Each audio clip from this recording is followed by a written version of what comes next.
evening. It is 6:30. Members of council are assembled when you're ready to begin. Okay, good evening, everyone. I'd like to call to order this committee of the whole meeting of the Council of the Town of Saugeen Shores. Welcome all members of the committee, everyone joining us in the gallery this evening, and everyone watching by the live stream. Glad everybody is with us. Second item on the agenda is the land acknowledgement, and the Deputy Mayor has that this evening. Thank you, Mr. Mayor. We acknowledge that we are meeting on the traditional lands and treaty territory of the Saugeen Ojibwe Nation, which consists of the Chippewas of the Chippewas of Saugeen and the Chippewas of Nawash unceded First Nation. We understand this land holds immense significance to the people of Saugeen Ojibwe Nation. We appreciate those who live and work alongside us today and who continue the traditions of their ancestors as stewards of the land we are privileged to inhabit. We thank them for the contributions they have made in both caring for the land and in shaping this community. We commit to truth and reconciliation, to acknowledging the truth about what happened to Indigenous peoples because of colonization, and to reconciliation, which begins with each and every one of us. I'll take advantage of the opportunity to mention that I, along with quite a few of the staff members who are in the chambers tonight, attended a very special Keros blanket ceremony last week. And I would highly recommend, if you ever have an opportunity to attend a Keros blanket ceremony, it's an incredibly moving visual representation of the history of Indigenous people in our country, and also just the way that things have sort of been impacted and changed over time. I certainly recommend it highly as a future council training exercise, if at all possible. As a local government and public organization, we are dedicated to learning about Indigenous culture, to fostering a better relationship with First Nations and their people, and we commit ourselves to actions that move us forward on a path to healing along with the Saugeen Ojibwe Nation. Thank you. Thank you. So third item on the agenda is disclosures of pecuniary interest. Ask any member if you have one of those you'd like to declare at this time. Seeing none, of course, you can do that anytime if you need to. We have no additions or deletions or amendments. So that moves us on to item 5, open forum, and we do have 2 requests for open forum this evening. Let's remind both of the open forum delegates that council's allotted 3 minutes for our open forum presentations, and I will interject at 3 minutes in case you hit that timeline. So I'd appreciate it if you'd keep to that 3 minutes. But with that, our first open forum presentation is from Lynn Tatey, and she's here to talk to us about council agenda item 8.1, committee of the whole report regarding the parks master plans and parking study. So Ms. Tatey. Hello. Before I start, I'd just like to say it was very difficult to get on the agenda today. Not so much that it's just restrictive, just so you know that bylaw really makes it difficult. And it would be a good idea to change it.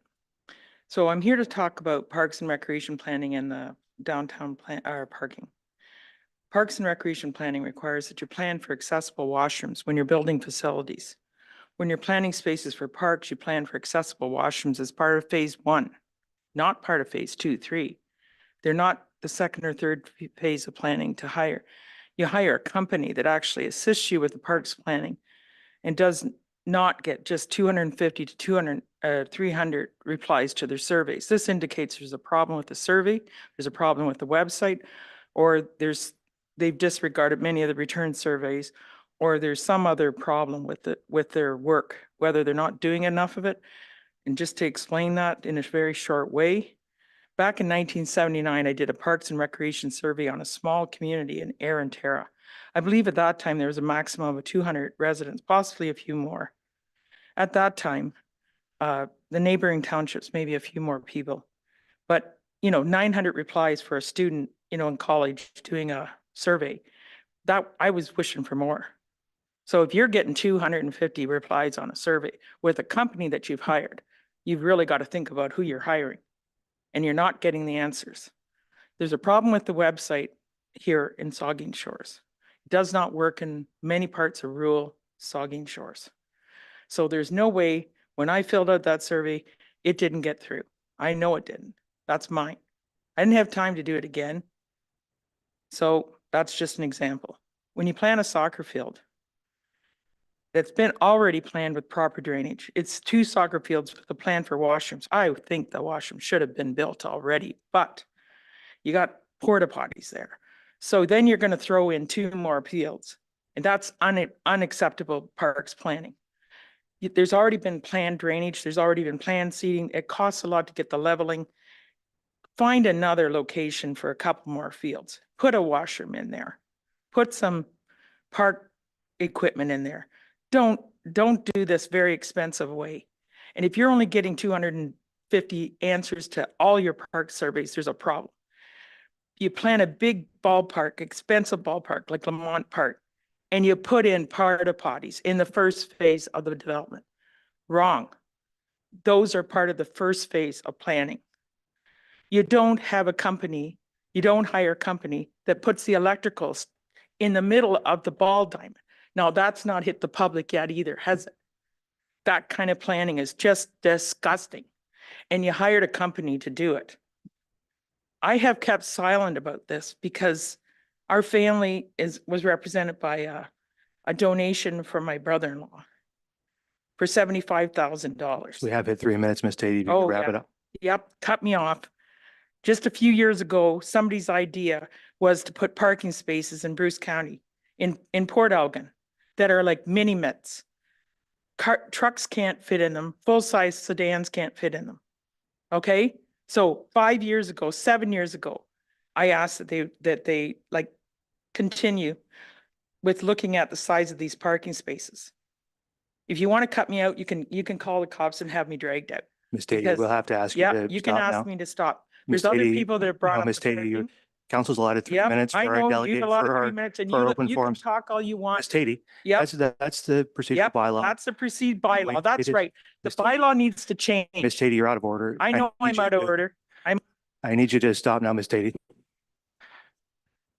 Ms. Tatey, I don't want to call the cops. I just like you to, well, why, Ms. Tatey? Why don't you, it's, Ms. Tatey,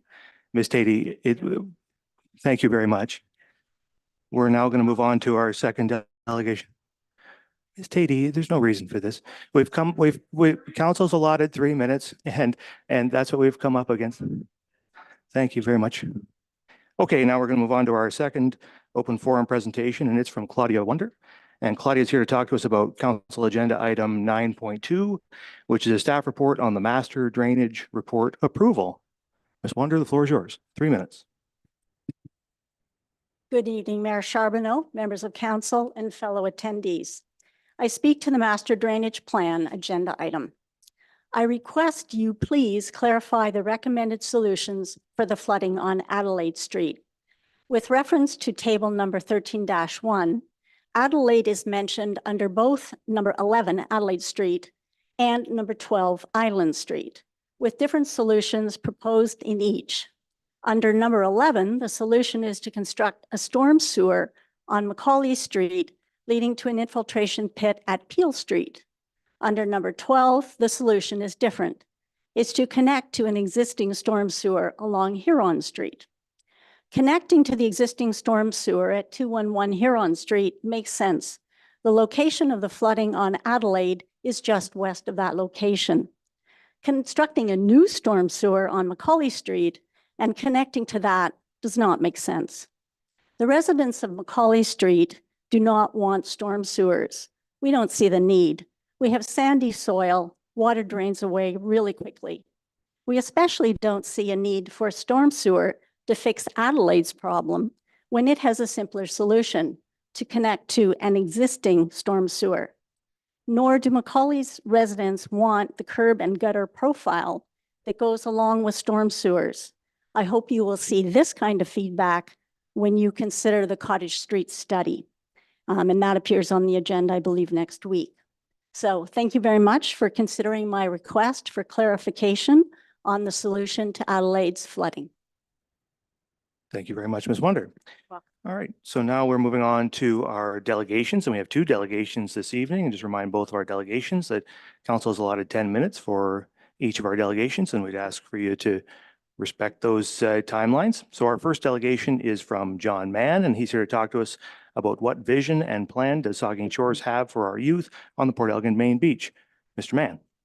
Thank you, Mayor. It is my great pleasure today to talk about our iconic, legendary Port Elgin Beach. The Port Elgin Beach has dominated my life from the day I was born and every year thereafter.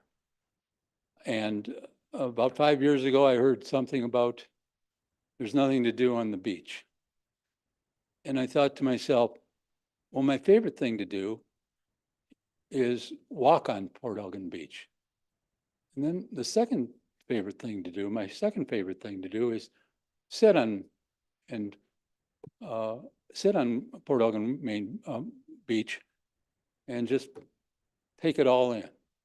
And the third thing that I like to do is help my nieces and nephews, and formerly my children build sandcastles and build dams on the small tiny streams. And one of the great things of Port Elgin Beach is the world famous sunsets that are confirmed by National Geographic, for goodness sakes, as the world's best. So I'm thinking, well, that seems to be some good things to do on the beach. And then there's the family-oriented part of the beach, where well, all families do what I just said, and vast majority of my friends and family love the same things I just mentioned. But then there are these other things that families love to do. The steam train. Generations of my family loved that steam train. It is now disassembled, gone. All we have are memories, spectacular memories, but it's no longer there. The mini golf, the mini putt-putt. Tiger Woods has foundations and builds mini putt golf courses for the young people, for anybody. Gone. From ages 2 to 102, they could do mini golf. Tiger Woods learned it to age 2, and he loves mini golf, as do all the pro golfers. But the amazing thing about that is, even a 2-year-old or a 102-year-old could beat Tiger Woods, at least on one hole, if they fluked and got a hole in one. And he missed. What other sport can you say that? Then there's the carnivals, the beach bingo that used to be there. And this is all the area that is now the CCV. No longer is there. We have no beach carnivals. We have no beach bingo because we were concerned that kids might become gambling addicts. And then there's the fundraising, charitable fundraising on the beach. No longer. The flea market, no longer. None of these things are there. Those were for all the family. And all those things don't bother the people swimming, the people wading and sunbathing. They were over where the CCV is now, but you can't go there now. The Bruce Power can't even go there for their wonderful picnics on whatever that. I've senior moments, as you can tell. The fireworks. They can't go there. Why? There's a lease. Somebody's got a lease. A private small company with a few private investors tell us when we can go there. They have a 2-story banquet hall now, but it's by invitation only. If you got a banquet you can go to, you can come, but otherwise you can't do it. So all those things are no longer. Why is that? And there's nothing to do on the beach? Unbelievable. I hope that's remedied. And the other thing is, what do you need on the beach? You need a bathing suit or shorts. You can go bare feet. And you might need a hat because of the sun, 85 degrees. And I kept asking some people, do you miss having a 2-story building with air conditioning on an 85-degree day on Port Elgin Beach? They walk away from me and they think I'm a wacko. And I've been called that, worse than that sometimes. But the beach is very important to me and my family and my friends. And I think that's why people go on vacation. They want to do what I just said.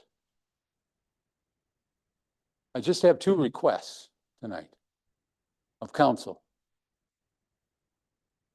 Get rid of that procedural bylaw. And number two, replace it with 7 words and put it on the walls here. Welcome, citizen. How can we help you? Thank you, Mayor. Thank you, Mr. Mann. Are there questions or comments for Mr. Mann? The Deputy Mayor. Have order, please. Thank you very much. The Deputy Mayor. Thank you. I've brought up many times here in the chambers about how we should be concerned with and paying attention to and interested in providing activities for youth in our community. So that's nothing new coming from me. And I very much appreciate that people like the Vice Deputy Mayor have been involved in some recreational new additions, some investments. Councillor Halpin has been involved in new investments in town related to the Spark Center. I appreciate that service clubs, do what they can do to support stuff. I also see that, what we're doing with park planning, hopefully will, engage people even further to get out with their families and use that. I still think there's opportunities too. And I appreciate that Mr. Mann said that about memories being gone. I grew up in Southampton and the memories I have of all the stuff I did as a kid, the bingo on the main street with corn pieces. Don't know how the seagulls didn't come and attack that corn. I guess it was a different era. And Al's auction downtown and Bible camp at the beach. All that stuff's gone. So I have memories too. But so we don't necessarily have to bring back all of that stuff, but we should be at least talking with or engaging families to just see what kind of amenities would be nice to have. And a lot of stuff in our town costs money. And a lot of families are struggling a little bit. So I appreciate very much, even though it's related specifically to the beach in Port Elgin, I think, we need to regularly just bring youth into the council chambers in terms of a topic, an idea, or have them standing at that podium talking to us about renaming a bridge or, coming in because they won a hockey championship. They very much represent the future of this town. And I want them to have an experience that creates memories that are different from mine and different from Mr. Mann's, but still incredibly relevant to the long-term sustainability of our community. So, I still think we should regularly ask kids. Southampton Rotary does it on a regular basis in Southampton. Ask kids, hey, what do you guys think we should be doing? And, that's how Rotary hears about, the need for a basketball court and a splash pad and stuff like that, that then they sometimes are able to follow through with. But I think we should find some way to get some feedback from families about how they're taking advantage of some of the opportunities that are here, but maybe something that is missing that would just be an easy thing. And there are lots of young families in our town again, and lots of grandparents who have younger people come and visit them. So thank you very much for the presentation, Mr. Mann. I again appreciate youth being a topic of conversation in here. Thank you, Mr. Mayor. Very good. May I- Further may I questions or comments from respond? members? Oh. No, I'm going to ask if there's further, she didn't ask any questions, or are there further questions or comments from I'd members? like to respond to that. Councillor Halpin. Thank you, Mayor, and through you. I also appreciate the comments about the youth and stuff like that. And myself, I'm just kind of a natural beach guy, but I would be remiss if I didn't say that. Like, I agree with what the Deputy Mayor said. We should listen to see what people want. But as someone who's been involved in the high school and involved with youth outside of the high school, sometimes parents have said, what is there for kids to do? Well, if you're in high school, you could do basketball, volleyball, you could do rugby, football, soccer, you could do badminton, tennis, curling, you can do swimming. They have a chess club, they have musical theater, they have band. And I probably missed a few. And within the town, we do have recreation project or programs. We offer hockey, baseball, soccer. We have a swimming pool. We have ball diamonds. We have trails, we have basketball nets, we have playgrounds. We have not just the Port Elgin beach, we have lots of beach. And So yeah, I appreciate, we need to listen, we need to do more, but also kids can just get off their darn phone and go do some of the things that are out there. So that's my comment, and I realize it may not relate exactly to what you were saying, but yes, we need to listen to our youth and program, but I think we offer a lot. Thank you. Thank you. Or further questions or comments from members? Councillor Dubinsky. Thank you, Mr. Mayor. Thank you, John, for your presentation. As I read your presentation and we talked about what is there for youth to do on our main beach, well, it depends what you define as youth. And we do have volleyball on the beach. We do have paddle boards and so on. And that's what the youth appear to be interested in. Some of the things that you mentioned in your presentation, I agree with. Some of it, not so, because that was then, this is now. People always say, oh no, bring back this, bring back that, bring back this, bring back the casino building and so on. They wouldn't fly in today's age, I don't think, okay? No one's told me that. I haven't studied it. It's just my feeling because we move on. But I like the idea that Councillor Halpin and Deputy Mayor Huber said, and that is we've got to talk more to the youth. You brought that up tonight. And that's what we have to do. We have to talk more to the youth. And the idea is we could set up that situation where youth could come in and speak. And I think we have at one time or another, and nobody shows. Nothing happens. Maybe we have to keep trying and not be such a downer. So thank you, John, for some of the things you said. I agree, but there are some things that just aren't going to happen anymore. Thank you, Mr. Mayor. Thank you. Further questions to Vice Deputy Mayor? Yeah, thank you, Mr. Mayor. Thank you for your presentation, John. And as you know, I spent 35 years in Parks and Recreation, and I came to Saugeen Shores. I was pleasantly surprised at the number of things that are offered in this community, but I think there's a lot more to do too. And I remember the Port Elgin Curling Club now, and I didn't know there was youth curling on Sundays until I started to question about and that's just one new thing that's being offered in our community. But there's all kinds of youth activities offered in Saugeen Shores, and I think that there's always room to add more. There's no question about it. And I'm looking at Kristen here, but there's a recreation master plan study review being done in 2025, and I hope there's lots of community engagement where the youth are provided the opportunity to come in and say their piece. And here's what's needed for youth programming in our community.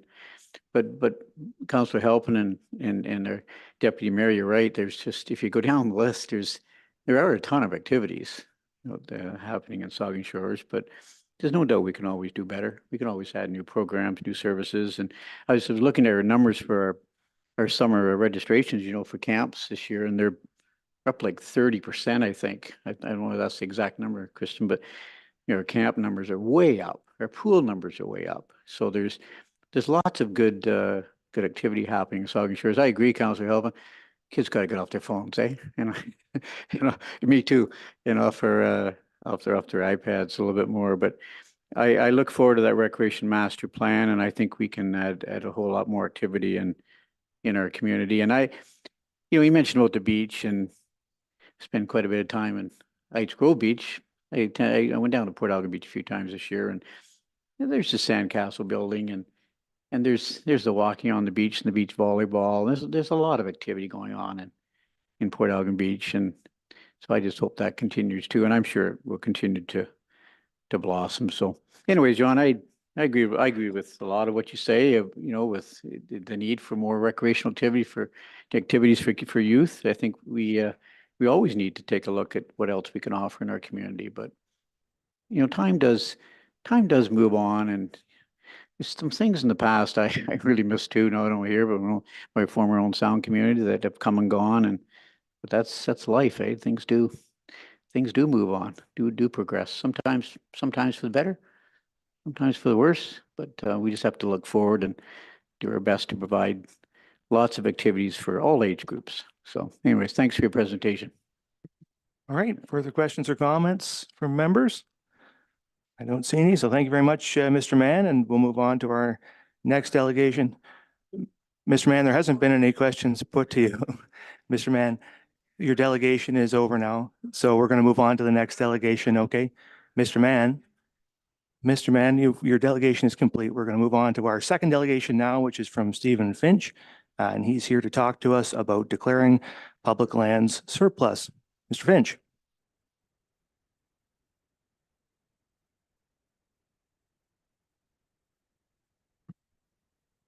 Don't forget to turn the mic on there, Mr. Finch, just the button in the center.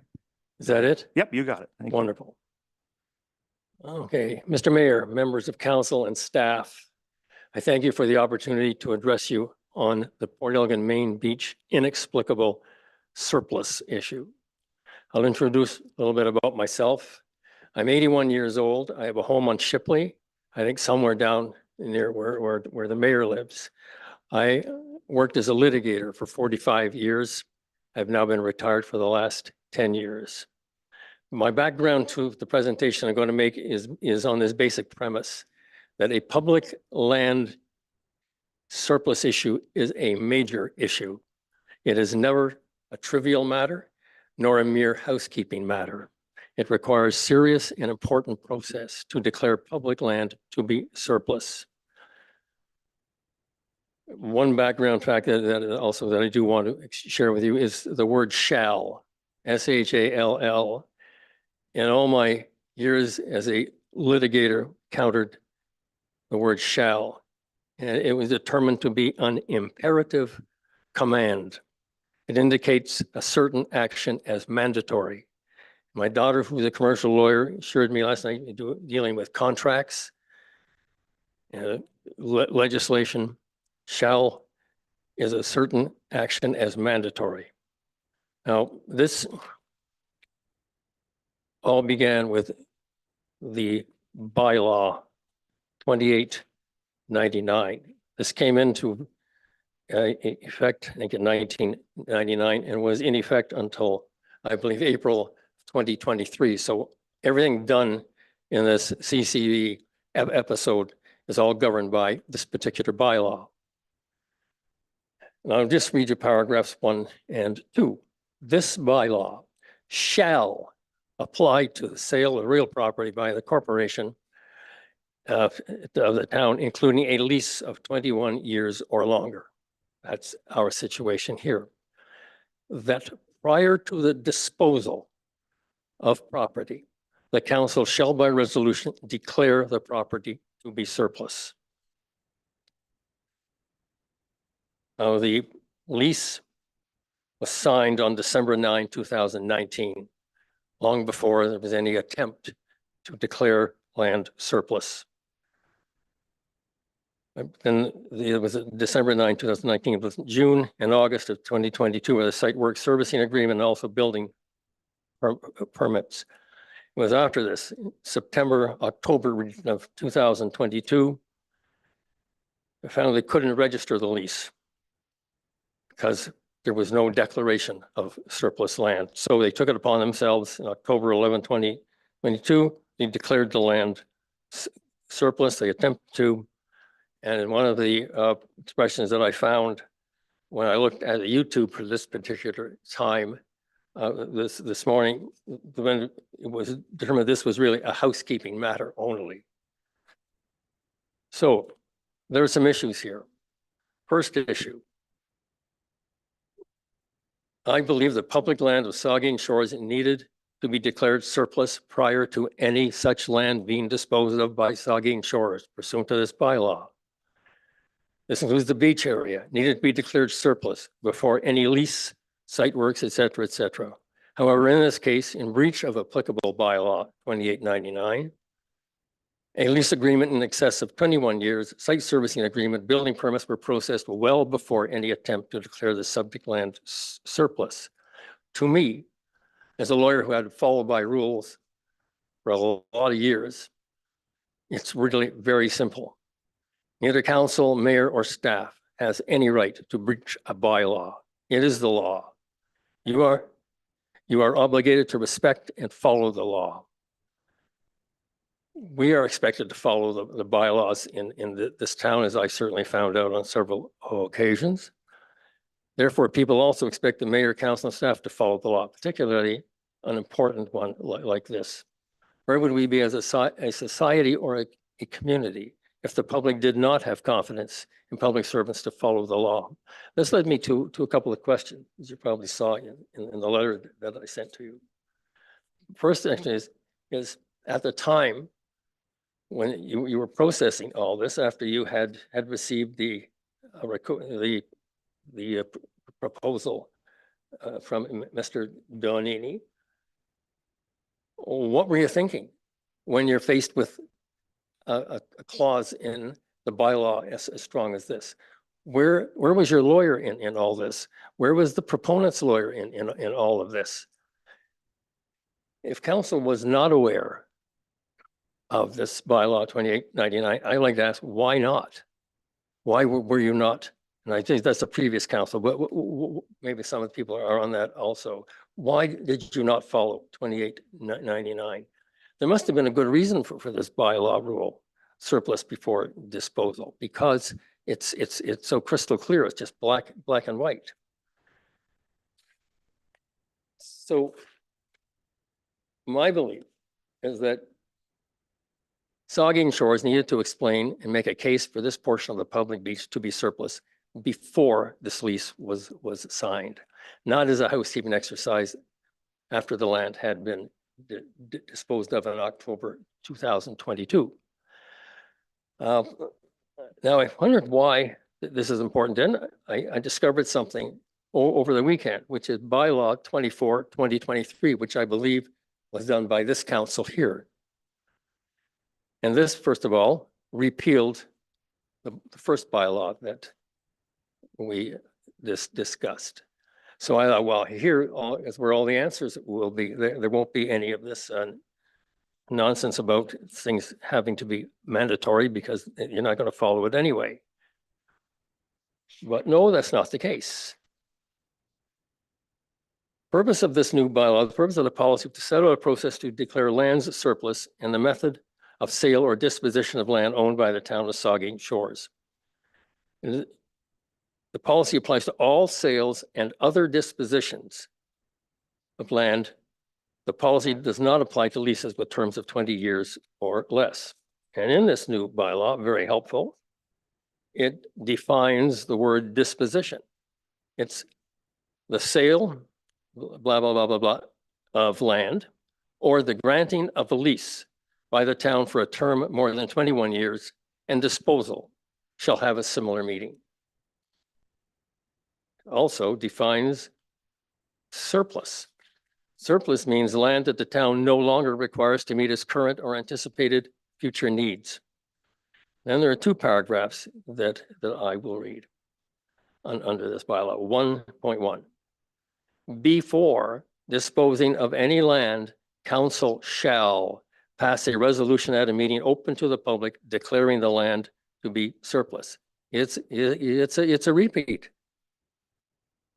2.1, prior to the disposal of land by the town, council shall declare the land to be surplus in the following manner, and it sets out how they go about getting the declaration.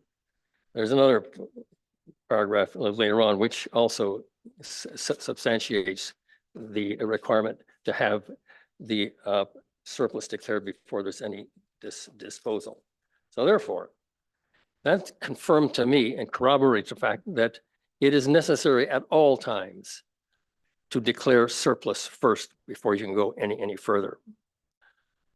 Therefore, after I reveled in all this, I believe that it was clear to me that the lease, the site agreements, the building permits are invalid. And I also believe the council has no option but to reverse or cancel the present October 2022 surplus declaration. You did not follow the rules, and You'll turn all this into a legal quagmire if it continues. But on a positive note, I beseech and request that council reconsider this entire CCV enterprise and resolve these issues with maturity, reason, and proper consideration for the public, particularly the citizens living in the neighborhood adjacent to the strip mall plaza. And I hope nobody fell asleep during that, but that's all I have to say at this time. Thank you very much, Mr. Finch. Are there questions or comments from members? Questions or comments from members? I don't see any. Thank you very much, Mr. Finch. Right? We'll Thanks. move on to our, oh, do you have one? Councillor Halpin. Sorry, Councillor Halpin. Sorry. Well, is my question, does the staff have a response to this? Like, did we do things in the correct order? I wasn't here at that time. That's my question. Thank you. Good to the CAO. Thank you, Mr. Mayor. Am I finished? I guess, well, just stay right there, Mr. Finch, because I don't know if there'll be other questions for you. Okay. This one's to the CAO. Thank you, Mr. Mayor. As I let Mr. Finch know in the email that he submitted with the content, we're not in a position to respond to allegations in a public format. I believe, and I stand by my statement that I made during the Mann versus Saugeen Shores hearing, that the town acted with integrity and transparency in this process and that no mistakes were made. Thank you.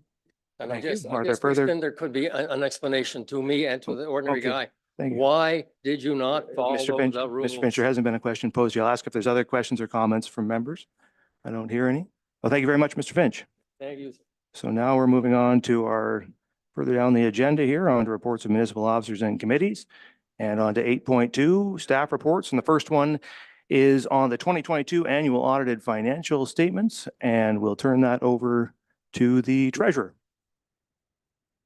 Thank you, Mr. Mayor. I don't have much to add to the content of the report other than to say that this report represents finalizing the 2022 financials so that the organization can move on to finalizing the 2023 financial statements that will come on a more timely basis this year. Tracy Smith of BDO is joining us online to briefly report on the statements, and we thank her and her team for their work in helping us to get these out. Okay, Ms. Smith. Good evening. I'd like to thank the council for inviting me to the meeting this evening. I'd also like to thank Dan and Danica for their assistance, and also all the other municipal staff who helped us during the audit. As your auditor, we have the responsibility to communicate with those charged with governance on an annual basis. The report in the agenda package contains all the required communications under Canadian auditing standards.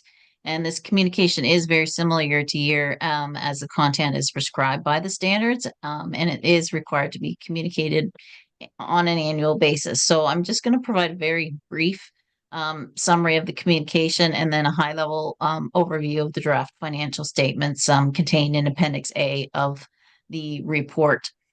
On page 3 is an executive summary of our report. The financial statements are presented in draft. The financial statements need approved by council before they can be released in final. Once they are approved, we need to obtain a signed management representation letter, and also review subsequent events up until the approval date.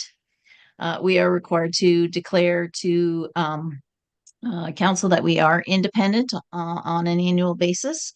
Materiality that was used for the audit was $1.2 million. No internal control issues were found in our testing that during our testing during the audit. The unadjusted differences are on page 10 and are not material, so we can issue our audit report. So that's a very quick summary of the communication, and then I will just move a few pages to the auditor's report that's in Appendix A. In Appendix A on page 2 of the actual financial statements is our auditor's report. Just give me a minute to scroll through here too. So then our auditor's report on page 2 It is the report from BDO. Management is responsible for preparing the actual financial statements. It's the auditor's responsibility to give an opinion on those financial statements prepared by management. Our report is an audit.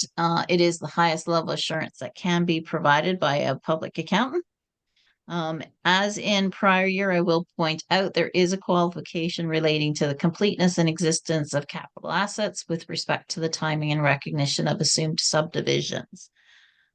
In paragraph 2, in our opinion, except for that capital asset qualification, the financial statements do present fairly in all material respects the financial position of the town in accordance with Canadian public sector accounting standards. On page 5 is the balance sheet or the statement of financial position. So this is a point in time, and as Dan indicated, that is on December 31st of 2022. On December 31st of 2022, total assets were 66 million. The largest portion is 51.2 million in cash and investments. Cash and investments did increase by 6.3 million from 2021 to 2022, and that's because funds were put into the reserves and the obligatory reserve funds. On December 31st, 2022, the total liabilities were 40.5 million. The largest part of the liabilities are the long-term debt, the external long-term debt, and also deferred revenue. And your deferred revenue, that is detailed on page 33. It includes your development charges, grants, and donations that are not spent at year end and will be brought into income as the expenses are made. The accounts payable does fluctuate depending on timing of large capital projects. In the middle of the page on the balance sheet is your net financial assets. So that's an important key financial indicator. Positive means you do have resources for the future, and that has increased, and it increases as you set aside money in reserves. Your non-financial assets include your physical assets, your tangible capital assets, your roads, your buildings, equipment. Those are at cost. They are not at replacement cost, less amortization. They totaled 182 million with 12 million invested in new capital assets during the year. And that brings you down to the accumulated surplus of $208 million, which is the equity that's accumulated over time, both your monetary and your physical assets. It includes 166 million invested in capital assets, less the external debt, and it also includes $42 million in reserves and reserve funds. On page 6 is your statement of operations and is all the transactions during the year. Revenues totaled 47.3 million. The revenues include all your external revenues for both operating and capital, including your capital, an increase in capital grants that you received during 2022. The expenses totaled $35.9 million, but those expenses do not include your actual capital purchases.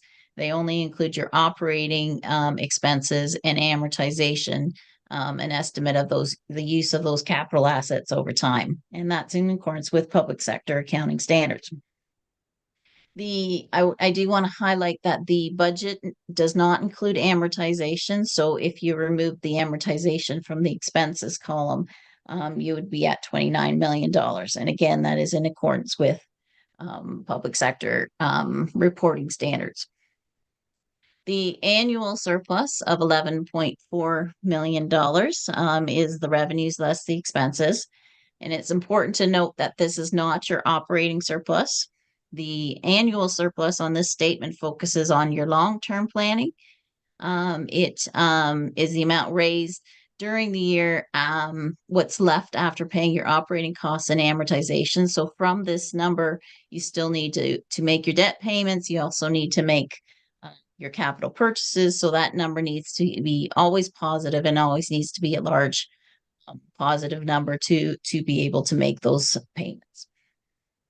On the next page, the annual surplus is adjusted for amortization and your actual capital purchases. So this is where you see that you spent $12 million on capital purchases during the year. And that brings you down to your net increase in financial assets of $6.2 million. So those funds were set aside into reserves and they used to pay down your debt. The last statement in the actual financial statement package is your just details the change in the cash that went through your physical bank account. Overall, the town is in good financial position. You've got positive cash flows with almost $44 million in the bank and reserves of $42.6 million. You will need to keep monitoring your long-term capital budgets and capital asset plan just to make sure that you have the funds available for future infrastructure requirements. So again, that's just a very high-level overview of the financial statements, and I can take any questions that council may have at this time. Okay, thank you very much. So there is a recommendation that council receive the 2022 annual audited financial statements and that council approve the reserve transfers as detailed in the attached 2022 reserve and reserve funds. Questions or comments from members? Start with the deputy mayor and then work our way around. Vice Deputy Mayor, Councillor Halpin. Thank you. Thank you, Tracy, for your presentation. Always good when the auditor comes. And Daniel and Jim, I'm sure you provided a lot of the material that was used. In the presentation from the auditor, there was a comment that all of the changes that have happened in the way that information is presented were really related to us being able to have a more robust discussion with council or the auditor and staff having a more robust discussion with council about increased risk identification. And I appreciate that at various points in your report, there were comments about risks to the town and that sort of thing. I just want to ask a couple of questions, and also important to note that this reflects 2022 figures. So, you know, certainly this was a time when I wasn't on council. So if I'm asking a question that perhaps was answered during council, I apologize for that. There's a comment that in terms of a reflection of the budget versus the actual revenue in 2022 was projected in the budget to be 40.5 million, but the actual was 47.4 million. And the expenses were projected to be 27.5 million and the actual was 36 million. That's a pretty big jump. So is there, you know, is there an explanation for a big jump like that in a year in terms of why revenue would go up and why expenses would go up by millions and millions? The treasurer. Thank you for the question. On the expense side, I think Tracy mentioned that the budget does not include amortization. So on the expense side, that's the explanation of the discrepancy between actual and budget. On the revenue side, there's a number of revenues in there. So supplemental taxation, it had come up through the budgeting process, either in the 23 business plan or the 24 business plan, about some of our non-tax revenues, such as water and wastewater and landfill. We had not been maybe appropriately adjusting them upwards for some of the population growth that was happening. So there's some excess revenues there. And then there's government transfers makes up another large portion of that. So recording government grants that came in that were unbudgeted or budgeted from prior years. Thank you. I also noted throughout the report, there's various places where it's referenced in terms of the lifespan of various assets. So, you know, certainly I hope other members of council notice some of that stuff too, because of course, one of the items in there said that paved roads have a 10 to 15 year time span. And, you know, we've just done something that, you know, we've put in place a capital special levy for a number of years to do a little catch up, because there's a whole pile of roads in our community that are well beyond the 15-year time period. Also, there's mention in the report about the landfill site in Southampton, the Saugeen Shores landfill site, having basically a 7-year time span. And that's certainly a risk that, you know, I think we're working towards managing, but always good to be reminded of that. I did want to highlight, though, also about this increased risk identification. And it was mentioned by Tracy towards the end there that we had almost $44 million in the bank, $44 million in cash. It's mentioned in the report, though, that it's entirely located with one financial institution. You know, and there's a very specific reference there that the insurance related to that is a maximum of $100,000. I'm certainly not necessarily concerned about the financial institution, which is not named, the financial institution, you know, going under or anything like that. But, you know, I would appreciate at some point, perhaps in next year's budget cycle, that, you know, we receive some information perhaps about why that's a good policy to have all of your cash in one place, and or why it's not. Obviously, it's a decision that's been made here, but it was specifically noted in there.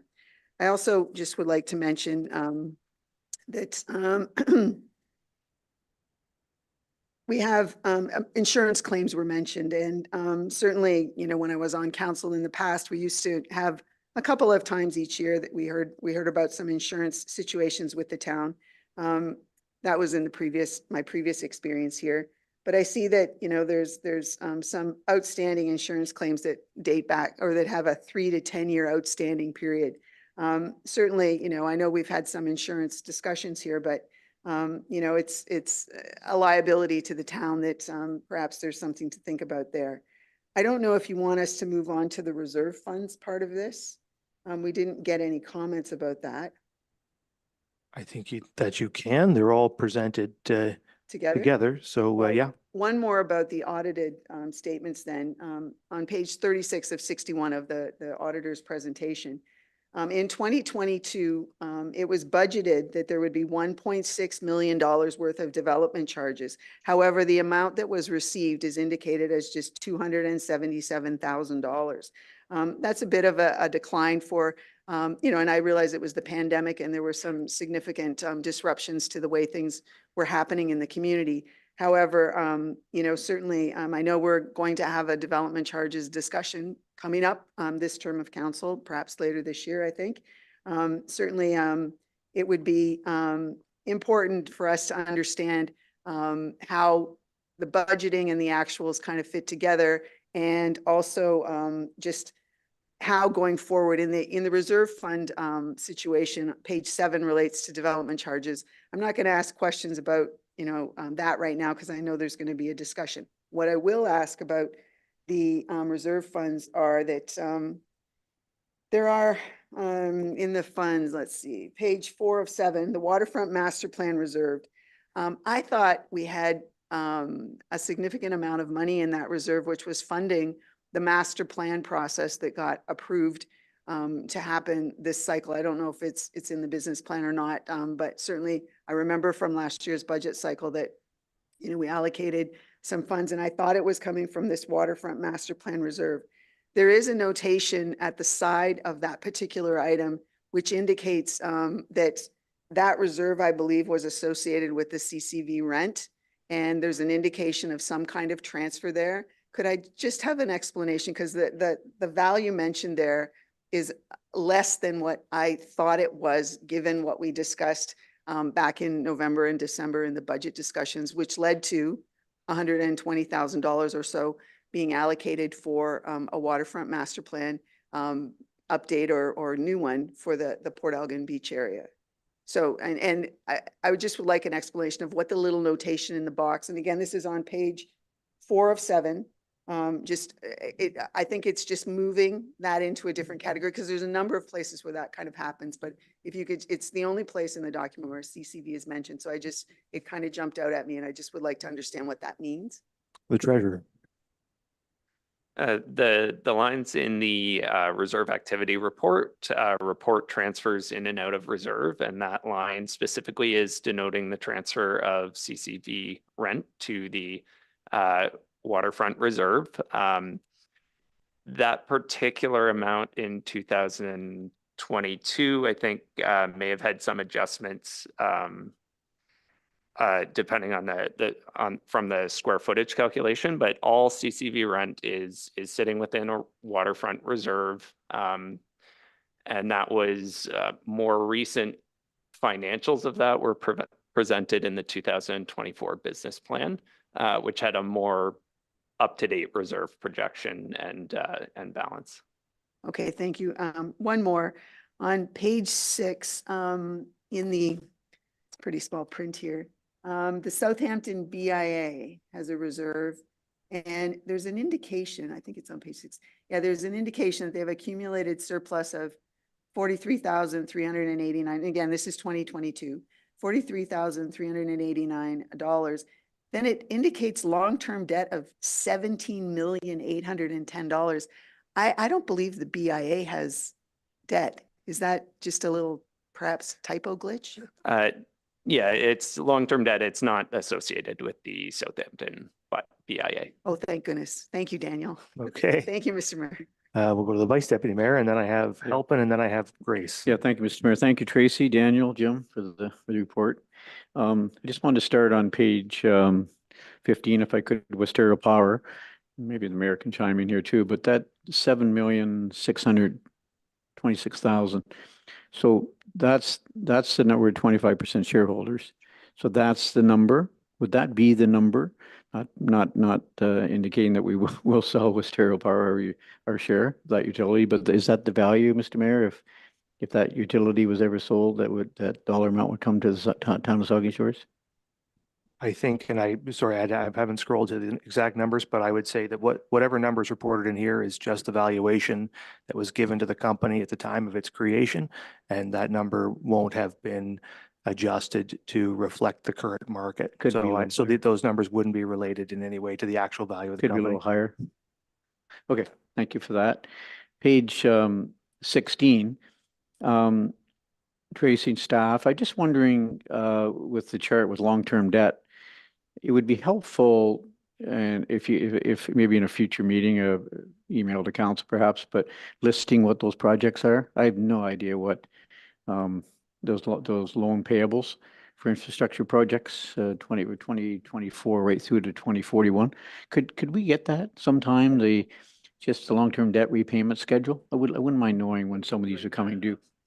We'll use the microphone there, the treasurer, the director. We'll bring that in the second quarter in a report to council. That'd be great. Just when they're coming due. I have a sneaky suspicion what some of them are, but not all. The long-term debt on the next page in number 17, you've got $16,189,000.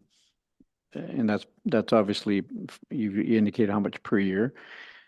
Do we have financial room in terms of long-term borrowing debt? I think you brought this report to council when the aquatic center discussion was taking place, but there's still, based on this number here, there's still room, Jim, and I guess who to Tracy, I'm not sure who, but there's still room from a borrowing capacity standpoint. We're not totally spent out. The treasurer. The numbers in front of you from 2022 obviously don't include the long-term debt for the Aquatic and Wellness Center. So once that debt for the Aquatic and Wellness Center is in place, we'll certainly be much closer to our annual repayment limit, and staff can detail further calculations in a future report if council would like an update. Yeah, you'd be just good to review it one more time. I know we saw it 6 months ago, but that's set by the province, correct? In terms of how much we can borrow, the amount of debt we can incur? Correct. It's an annual repayment limit that's set by the province based on the town's financial information return for each year. No, these are just points for clarification, but the temporary borrowing, the next number 7, where it talks about town's credit agreement with the bank, the maximum available operating credit is 2.5 million. Interest rate of prime. Less. Okay. I saw the point as 0.75. I went, that's a pretty good interest rate, prime less. Okay, got it. To answer my own question there. On page 34, if I just give me a sec.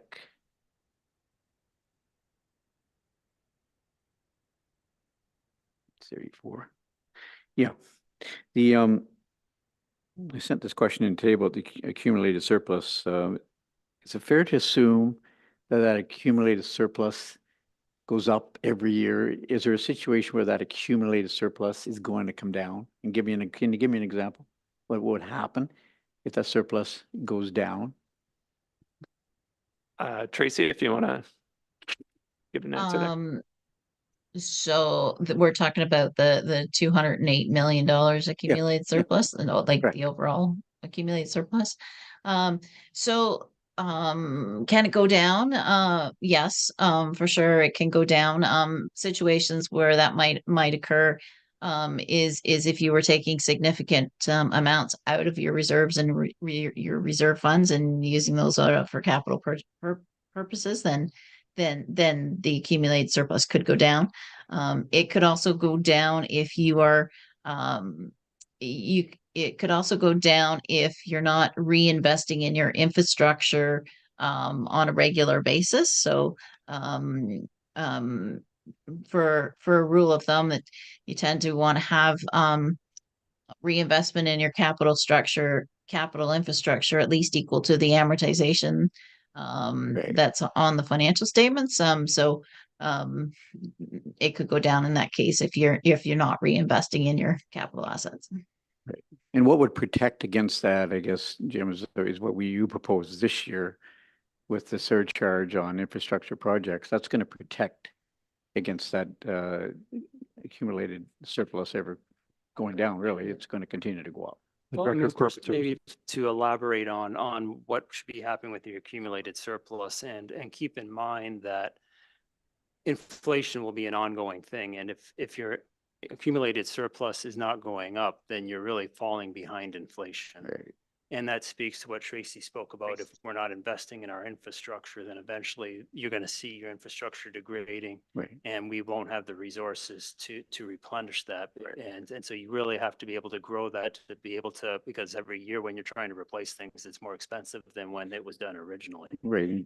And so, as I had mentioned in a prior meeting, that across the country, that infrastructure has been in a deficit, that governments have underfunded their infrastructure. And as a result, that we're needing to rebound from that. And that's going to require significant investment in our infrastructure. And that's what council addressed this fall when they implemented the special capital levy. So, Mr. Mayor, just so that to protect against that infrastructure deficit that's happening across Canada, we took that first step. That was an important first step. Costs a bit of money per year, per household. 7-year plan? I can't remember, Jim. Was it 7-year plan? 10 years? The plan goes out to 2032. Yeah. Okay. Yeah. Thanks, Mr. Mayor. Councillor Halpin and then Grace. Thank you, Mayor, and through you. Just a couple of quick questions. What are the loans on page 30 for Central Mortgage and Housing Corporation? We have loans with them.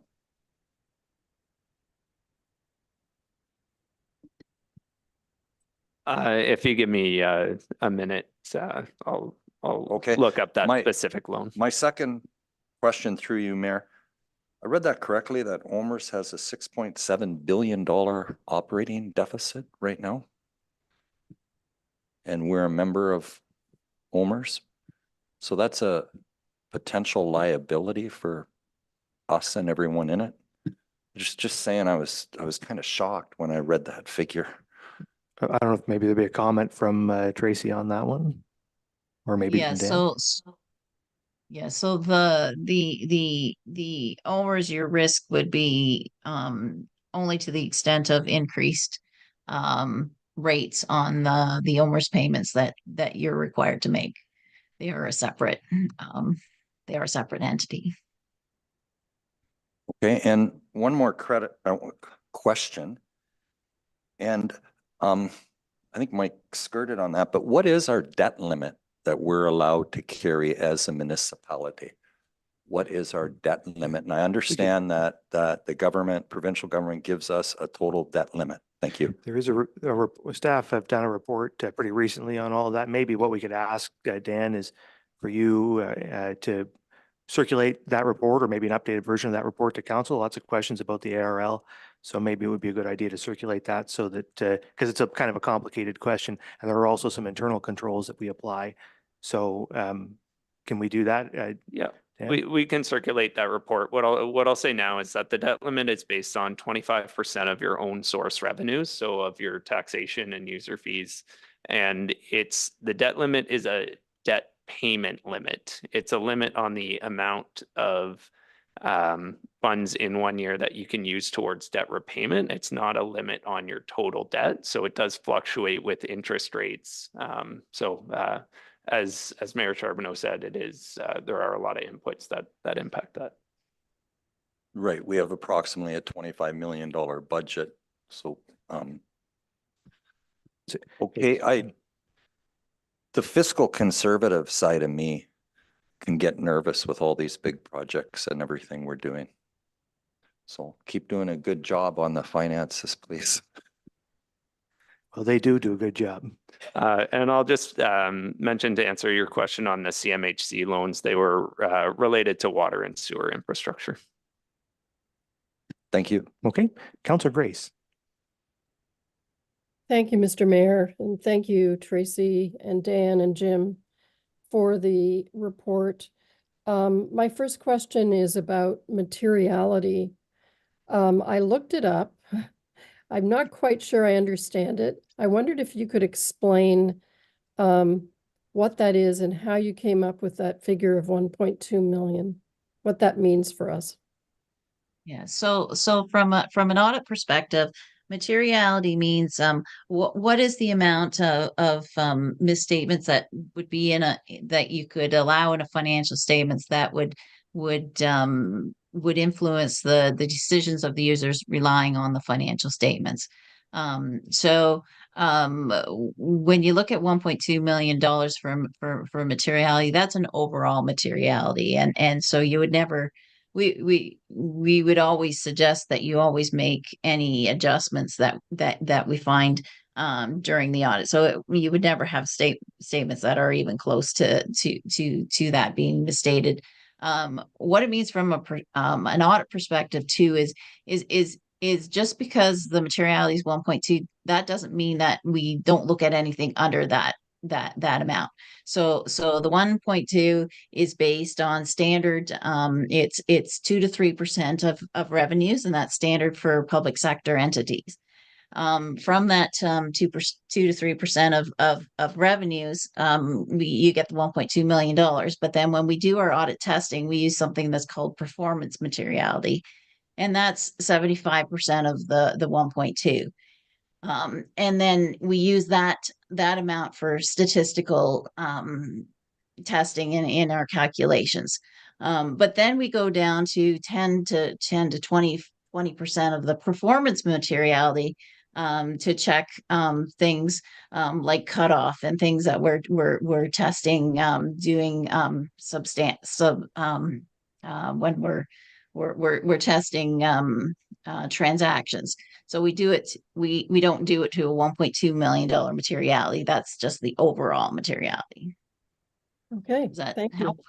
Yes, it does a lot. Thank you. My other two questions are about reserves. And I appreciate all the questions from my colleagues earlier. So on page 3, there's a Laird Lane reserve, and I wondered if Daniel could explain what that is for, or how that came about. Yeah, thank you for the question. The town had a number of reserves in place in 2022 that related to budgets or funds going into those reserves quite a number of years ago. So in the case of the Laird Lane Reserve, it was created in 2014 and had a small amount put into it.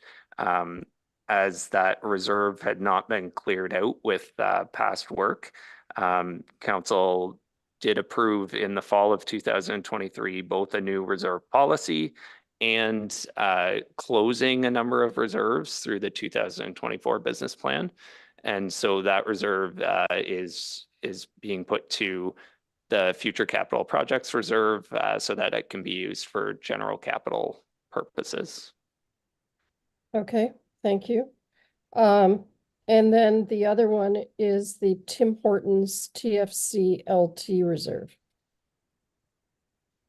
So a similar situation there in that that $20,000 was put to that reserve back in 2007, and there has been no activity within that reserve since. So just some cleanup that we'll be doing with our reserves in the closeout of the 2023 fiscal.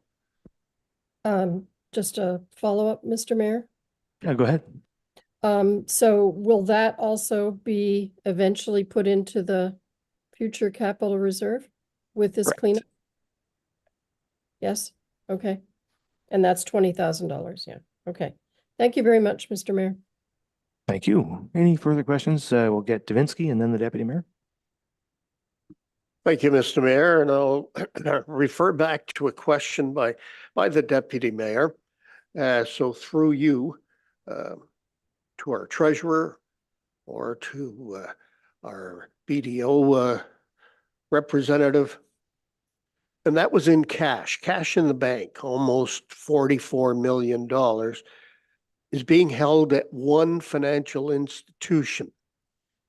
The Canadian Deposit Insurance Corporation insures deposits up to a maximum of $100,000 per depositor per financial institution. And my question is, can you give us an answer now? Is that wise that we should be doing it that way, or do we have money in other banks? The treasurer. Thank you for the question. What I'll say on that is it would be very difficult not to exceed the $100,000 limit with any one institution for an organization of our size. And we do have our investment policy slated to be updated in 2024, and we will be coming to council with an updated investment policy. And at that time, we can discuss the investment policies and strategies of the organization. And I'll turn it over to Tracy if she has anything to add. I can just add that I am the auditor for a number of municipalities, and your situation is not unique to any municipality. Most, if not all of them are well over the $100,000 limit of, it's just not practical to be in. There's not enough institutions actually to spread the money out. So most of the municipalities, it's a situation that most of the municipalities have the same situation. They may have one, maybe two different banks. Okay, I fully understand that we can't put this $44 million in various banks, but I just wondered, is our money protected in any way? The cash that we have on hand, the 44 million? Treasurer? I think it's a complicated question. It's protected in different ways. It's not guaranteed by CDIC. Okay, I'll leave it at that for now. I didn't mean to put you on the spot. I think that, as treasurer said, we're going to review the investment policies going forward. So I think we'll get a chance to talk about it again, probably in more detail. Thanks, Mr. Mayor. The deputy mayor. Thank you. And Councillor Grace asked a definition question. There were a couple of words I had to look up too, as I'm sure others did, but there was one short form in the auditor's report, WIP.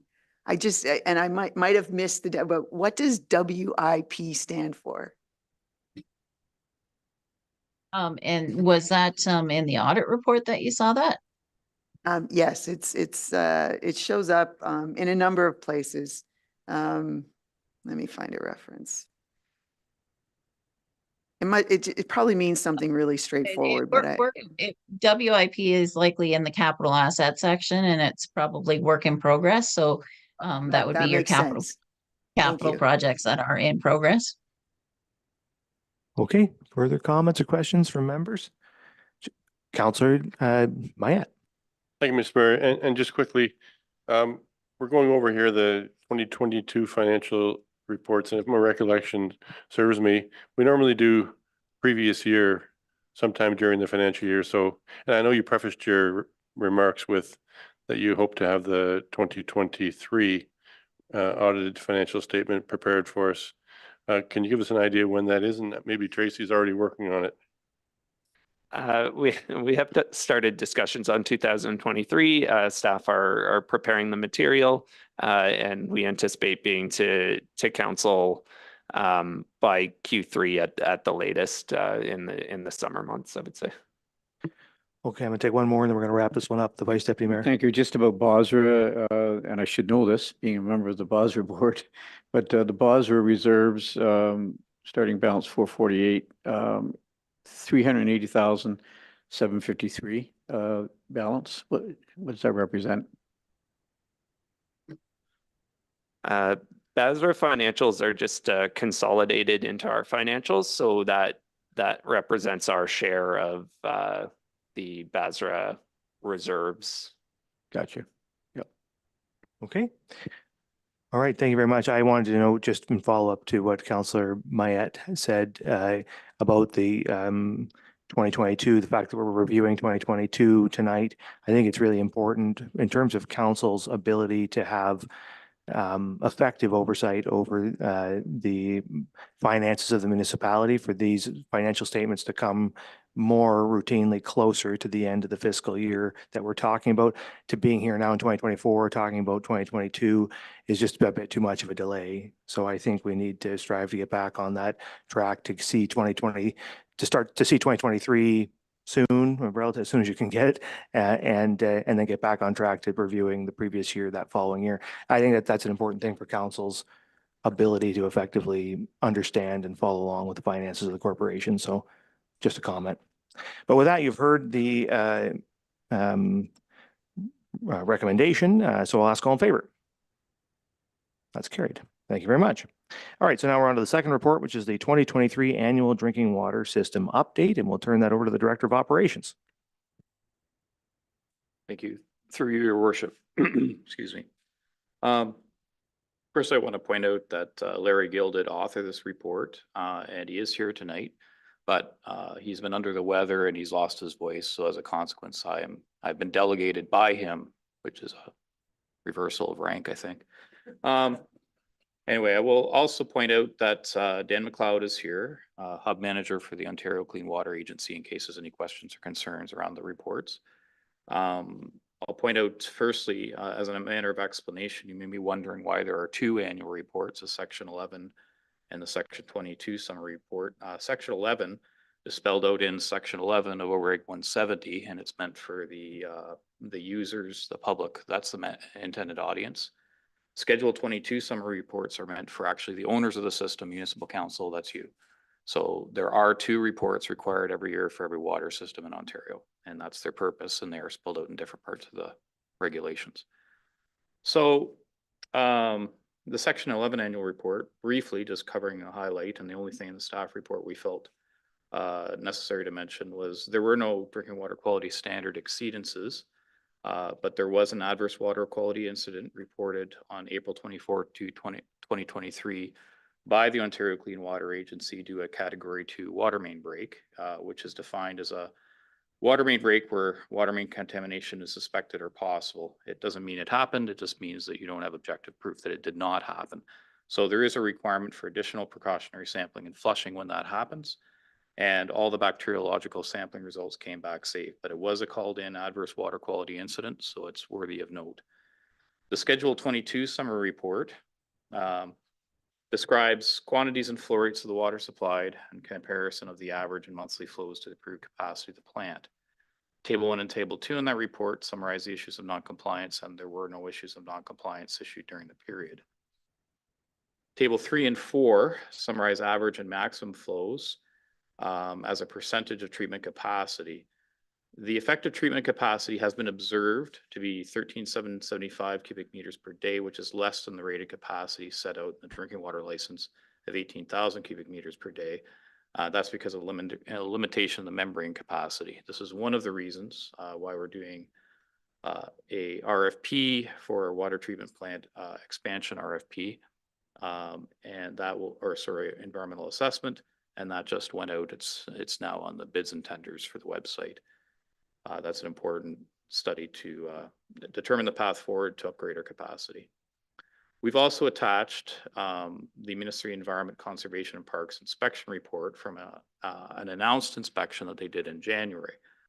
There were no orders given, no non-compliances or actions required. They did make one recommendation, best practices with relation to the essentially the paperwork around the above mentioned Category 2 water main break. Essentially, the paperwork or the information was provided. It was just there was a section of form which wasn't used properly. So, and I could be corrected by that if I'm explaining that incorrectly by Dan here. So they have done supplementary training, which was a recommendation of the ministry, and that was done recently on 2 different SOPs in order to review that process. At the end of the day, an inspection report evaluation of 100% was received. If that's all I have with respect to the contents, if you have any questions or concerns, I'd be happy to take them, or if you want to ask Anna some questions. Thank you. So there is a recommendation that council receive the 2023 annual drinking water system update report and Ministry of Environment, Conservation and Parks inspection report for information. Questions or comments from members? Councillor Halpin. Thank you, Mayor, and through you. I just want to start by saying that it was much easier to read this report having taken part in the tours operated by Aqua and to look at the facilities that they have. And I encourage anyone on council, if you get a chance to do that, to go and do it. If you guys are having further tours or information sessions like that, please sign me up. It makes these reports much easier to digest. I only felt I was halfway underwater and not completely underwater.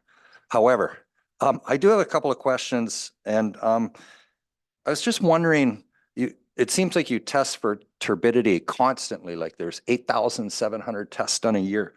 But I noticed that for fluoride, sodium and fluoride, they're only testing every 60 months. Did I read that correctly? And then the other one was for organics, annually, and lead every 36 months. So those are my 3 kind of questions, and just wondering why that was. Thank you. So the requirement to sample for sodium and fluoride is only that frequent because there is no, you're basically confirming that it is present in the raw water to some degree. We don't actually add any in treatment, obviously. We don't fluoridate here. The turbidity, it's taken constantly because filter effluent quality is measured by turbidity. So it's actually an online analyzer that records values every 15 minutes, which I think is where the 87,000 number comes from. And the other one, the organics, that's part of the regulations is to take a certain table of parameters every single year. And that's on that list, the organics. And Dan can elaborate if I've missed anything there. Yeah, thank you. And Mayor, through you. Yeah, so the 8760 comes from the requirement for turbidity to be sampled at least once every hour, every day. So 24 samples per day, 365 days a year. That's where you get the 8760 from. So that's that one. And as Matt mentioned, the organics and fluoride, everything comes from the drinking water quality standards for Ontario in OREG 169. Those are all based around the Health Canada guidelines for drinking water quality. And so there's an online portal essentially for that, which outlines all the tables, that sort of thing on there. And happy to share that with you. It's there. They review it regularly, and the Ontario drinking water standards essentially are derived from that. Thank you. And I suppose lead isn't much of a concern for us because we probably don't have, do we have leaded pipes at all in our system, our trunk system? Thank you. Thank you. And through you, we sample for that routinely, typically go and take samples throughout the distribution system. to ensure that the elevated levels aren't there. There's no increasing leachating from the lead pipes. There isn't any lead water mains in Saugeen Shores. That's something that's kind of been eliminated, and we did go through rigorous testing previous years that had allowed us to be exempt and reduce our sampling requirements down to what we see now. Thank you very much. Yeah, thank you. The Vice Deputy Mayor? Yeah, thank you, Mr. Mayor, and thank you for the report, Larry, for preparing it, and Matt for presenting. And I just want to say thank you to the Aqua staff. You guys and gals do a great job there. And just wondering, I have a few questions, couple comments, but the staff retainment rate, do you find that you're keeping staff on a pretty regular basis? Is there a high turnover rate, low turnover rate? Where are we at with staffing with Aqua? Because it affects training, obviously, right? Yeah, thank you. And through you, Mr. Mayor. Staffing, we've actually done pretty well in relation to, I would say, the rest of the province. Probably we have quite a few staff, some 35 years on service, others over 20. Right. And more recently, the staff that we've hired, I would say we have 3, 4, 5 years. So Right. as far as turnover, they are staying. Right, that's good news.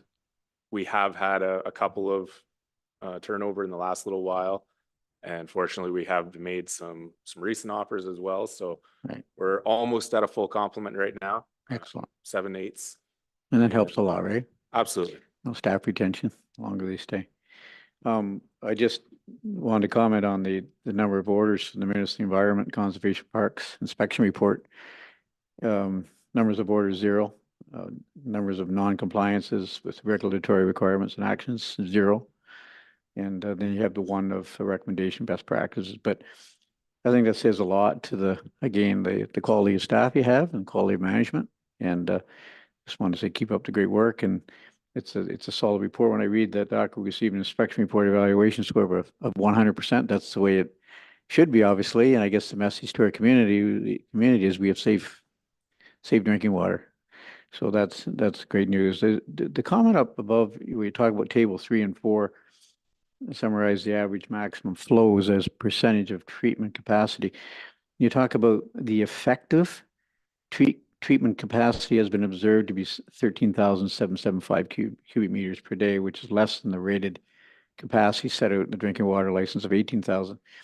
Maximum daily flow in 2023 of 69% of effective treatment capacity. Just explain to me quickly when you say effective treatment capacity. What's that mean again? Thank you. And through you, Mr. Mayor. Essentially, the way our water treatment plant is set up, there's set up with 4 individual filter trains. Each of those trains needs to go through a cleaning process and an integrity testing process. Okay. So when those processes happen, it actually takes the individual filter offline for a duration. When those things happen, they're unable to treat and produce water. Okay. So we're effectively down to about 75% of your treatment capacity for a duration of time every single day. Okay. And so the design criteria for the water treatment plant being 15,000 cubic meters does not accurately reflect what we can actually pump out the door. Gotcha. Because that is if those filters were producing water 24/7. Gotcha. Sorry, Mr. Mayor, just a minute. Wait. Okay. It's okay. You talk about 69% effective treatment. When you talk about 13,775 cubic meters per day, so we never come close to our capacity for water use, do we? Do we come? I mean, has there been a time where we're within 10%, 20%, 30%? Or is that 69%? But do we ever come close? Thank you. And through you, I think it was 2018.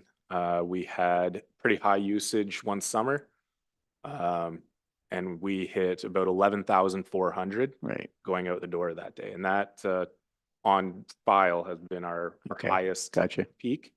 And I don't know if it's through conservation or what, but our numbers have come down. And we've added a new member and since then, I guess, too. Haven't we expanded? We fully populated. Okay. So our filters are fully populated and running very efficient. Okay, just the last question, if I might, it's just general interest, but our water intake valve, How far out in Lake Huron is our intake valve and what's the depth? Yeah, thank you, and through you, Mr. Mayor. The intake itself is actually 1,600 meters out into the lake, Okay, and the crib sits under 10 meters of water cover and about 2 meters up off the lake floor. okay. Frazzle ice is not an issue? No. Was at one point? Yes, the previous intake was quite short Right, and very shallow. Right. Which is why you guys had a new intake done. exactly. And that solved that problem. Thanks again for your great work. Okay, thank you, Councillor Dubinsky, and then I have Grace. Thank you, Mr. Mayor. Through you, first of all, congratulations to Aqua for receiving this inspection report evaluation of 100%. And that has to be passed on to everyone. A job well done. One of the recommendations and best practices was on or before March 21st the Aqua should provide in-house drinking water system operator training and review of the Aqua Bruce Hub standard operating procedure for water main repairs. Simple question, has that taken place? Yes, and Mr. Mayor, thank you through you. That did take place. As Matt mentioned, we did perform all of the required training at a staff meeting there beforehand. So made sure it was all in, and we did confirm with the ministry that there was no additional actions required after our training was completed. Okay, and the question of the night, all right? What are trihalomethanes? Good question. Thank you, Mr. Mayor, through you. They are a known potentially cancer-causing agent. It is a chlorination byproduct. It's something that happens through chlorination with high organics. And so those results are monitored. And at this point, that's what we do, is we just monitor them. If we start seeing exceeding levels of them, we will have to look at other processes to try and reduce our organics prior to chlorination. But at this time, our THMs are in good shape. Thank you for that explanation. I'm in love with the word, and I will be using it several times this week somewhere. So thank you, Mr. Mayor. You pronounced it very well. Councillor Grace. Thank you, Mr. Mayor. Thank you, Matt, Larry, and Dan, for all your work. And my questions have been asked by the other members, but I just wanted to also take the opportunity to say that I really appreciate, and we all, I know, appreciate the hard work of our staff and Aqua staff.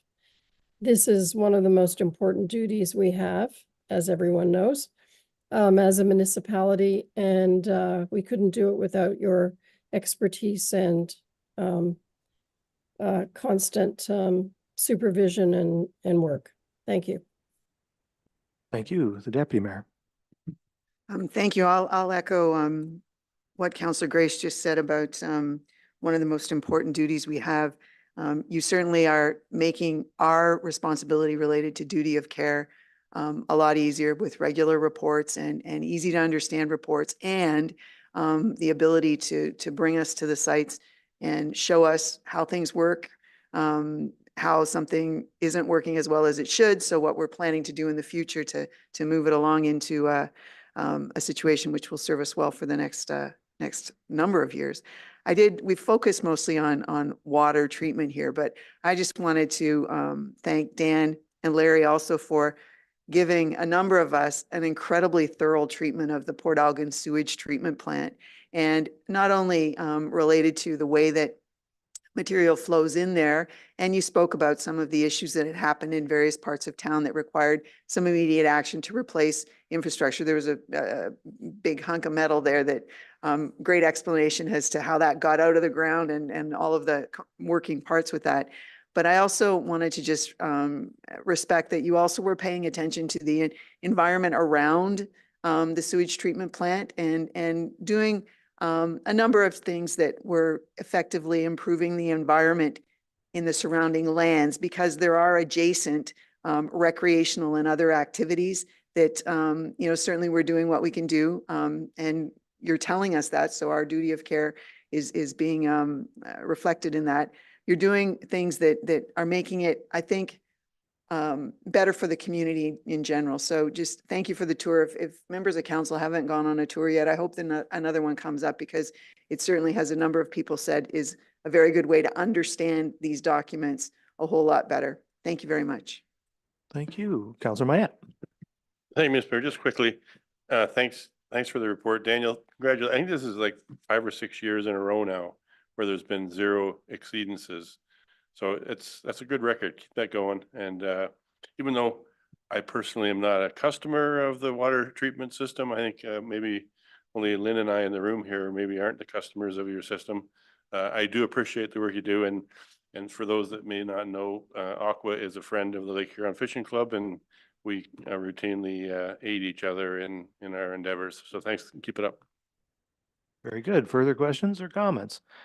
Well, I think my colleagues have put it really well. Thanks to you and to your staff and to our staff here in the municipal office for all the work you do on this. I think, 100% is, you can't do better than that. That's outstanding. You guys do great work. And also one of the biggest questions that I get around the community is, as we grow, as we expand, people see the community growing. Do we have the water treatment capacity to meet the growing needs of our growing community? And the answer is yes.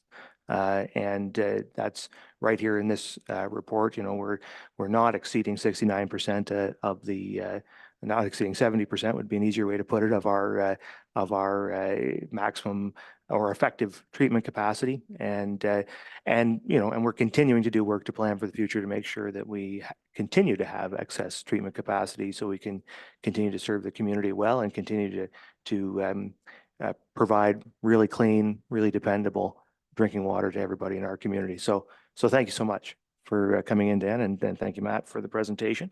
You've heard the recommendation, so I'll ask all in favor. That's carried. All right, so now we're on to our third item, which is our 2024 federal delegations. This was supposed to be delivered by Jill Root, but she was unable to be here this evening, so I'll just put it up for any questions from members on any of these. So the CAO or I can address them. The Deputy Mayor. Oh, sorry, I forgot to turn my mic off before, to apologize.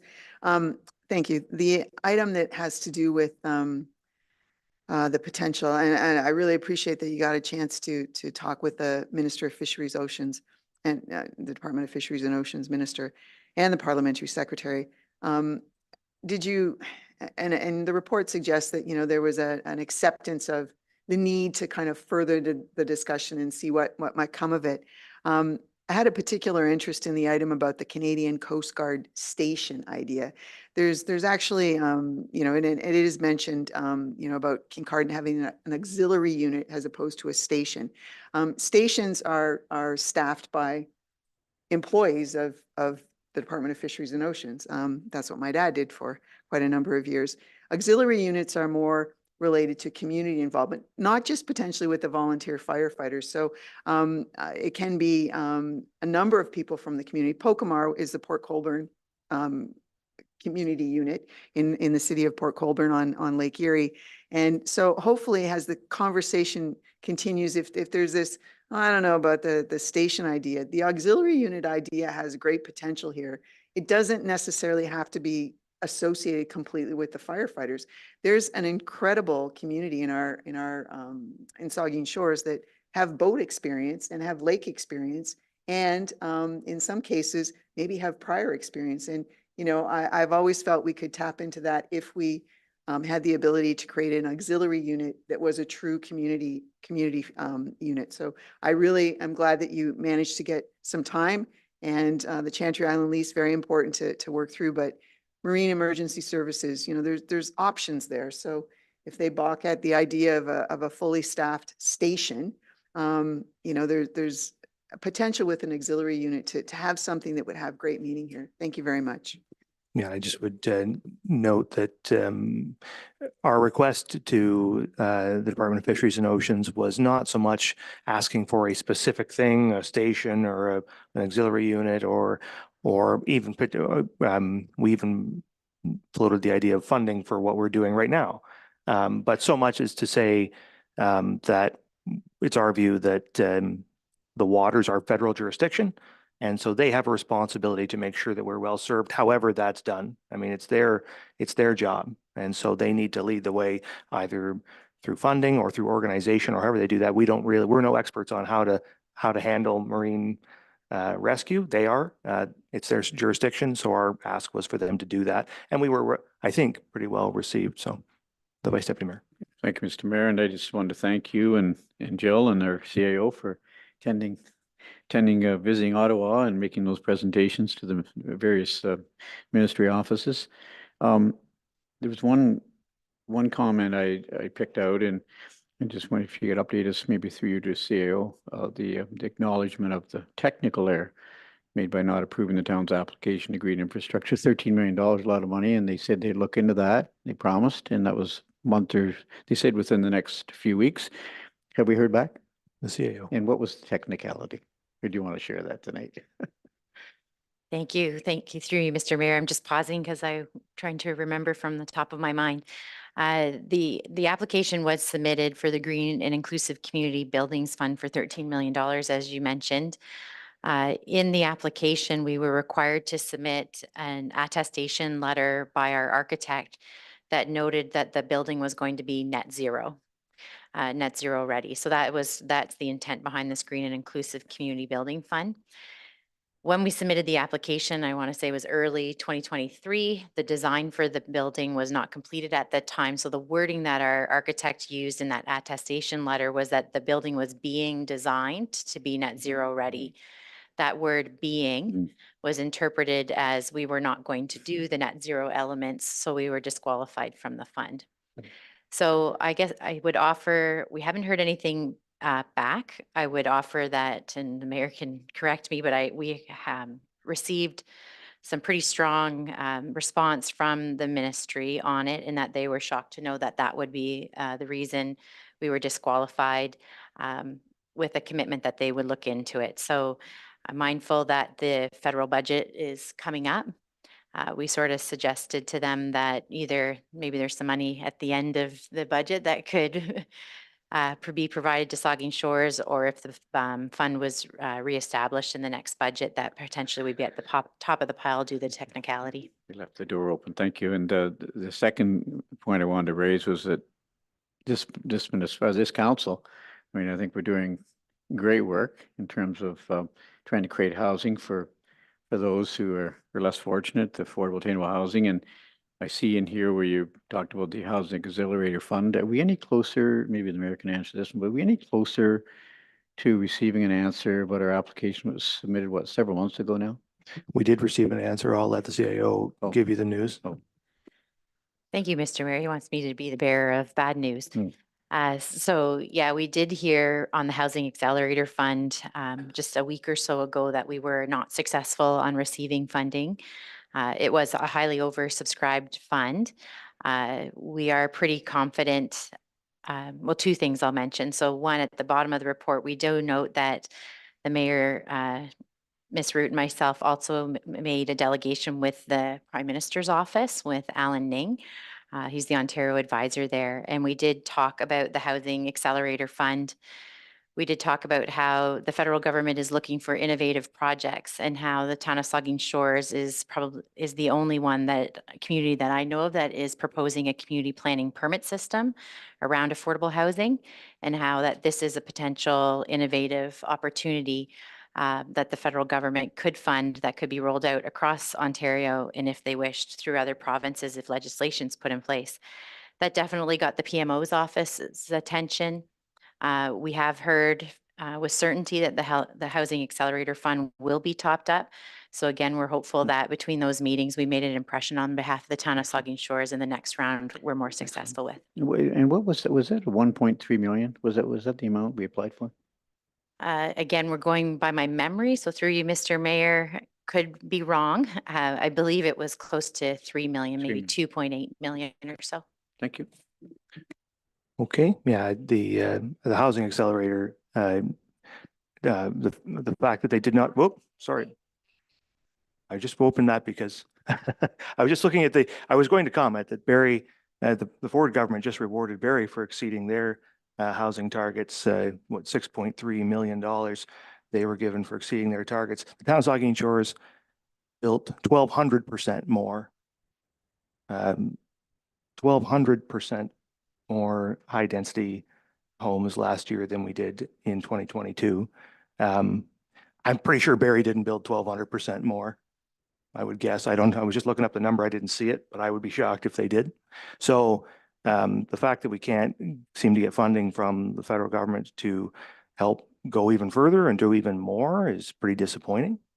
And we expressed that when we were in Ottawa that, you know, we are a community that's on the move on this front and we need more support to do that. Hopefully, the federal budget's supposed to come out in April. And so hopefully there'll be more money at that time for Housing Accelerator, and we'll have an opportunity to get some of that funding. And on the note about the technicality and being rejected on the Green Community Fund, one government member called it BS, and we certainly agree with that. Councillor Halpin.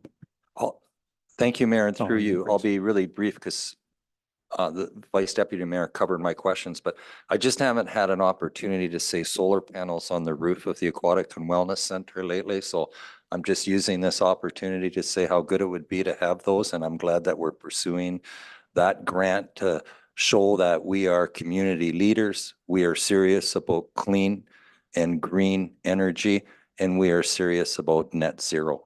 So thank you, and thanks for the work on applying for those grants. Absolutely. Councillor Grace.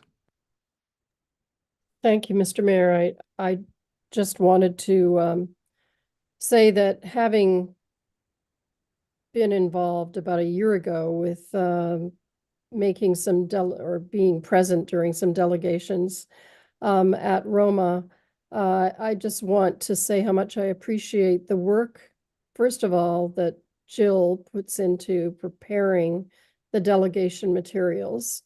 They're very well organized. I think really make a good impression of how prepared our municipalities is when it comes to making those delegations, and that I've seen firsthand how busy and sincere our staff and council members are when they're making these delegations. And you know, we're not successful all the time, but we won't get that success if we don't try, and we really do try hard in making these delegations, and hopefully we'll have some success soon. Absolutely. Thanks for those comments. Anything further? I don't see anything. So there is a recommendation that council receive the 2023 council receive the 2024 federal delegations report for information. All in favor? That's carried. And now we're on to item 4, the 2023 council remuneration report. Any comments to this from the treasurer? No. Are any questions or comments from members? Seeing none. So the recommendation is that council receive the 2023 council remuneration report for information. All in favor?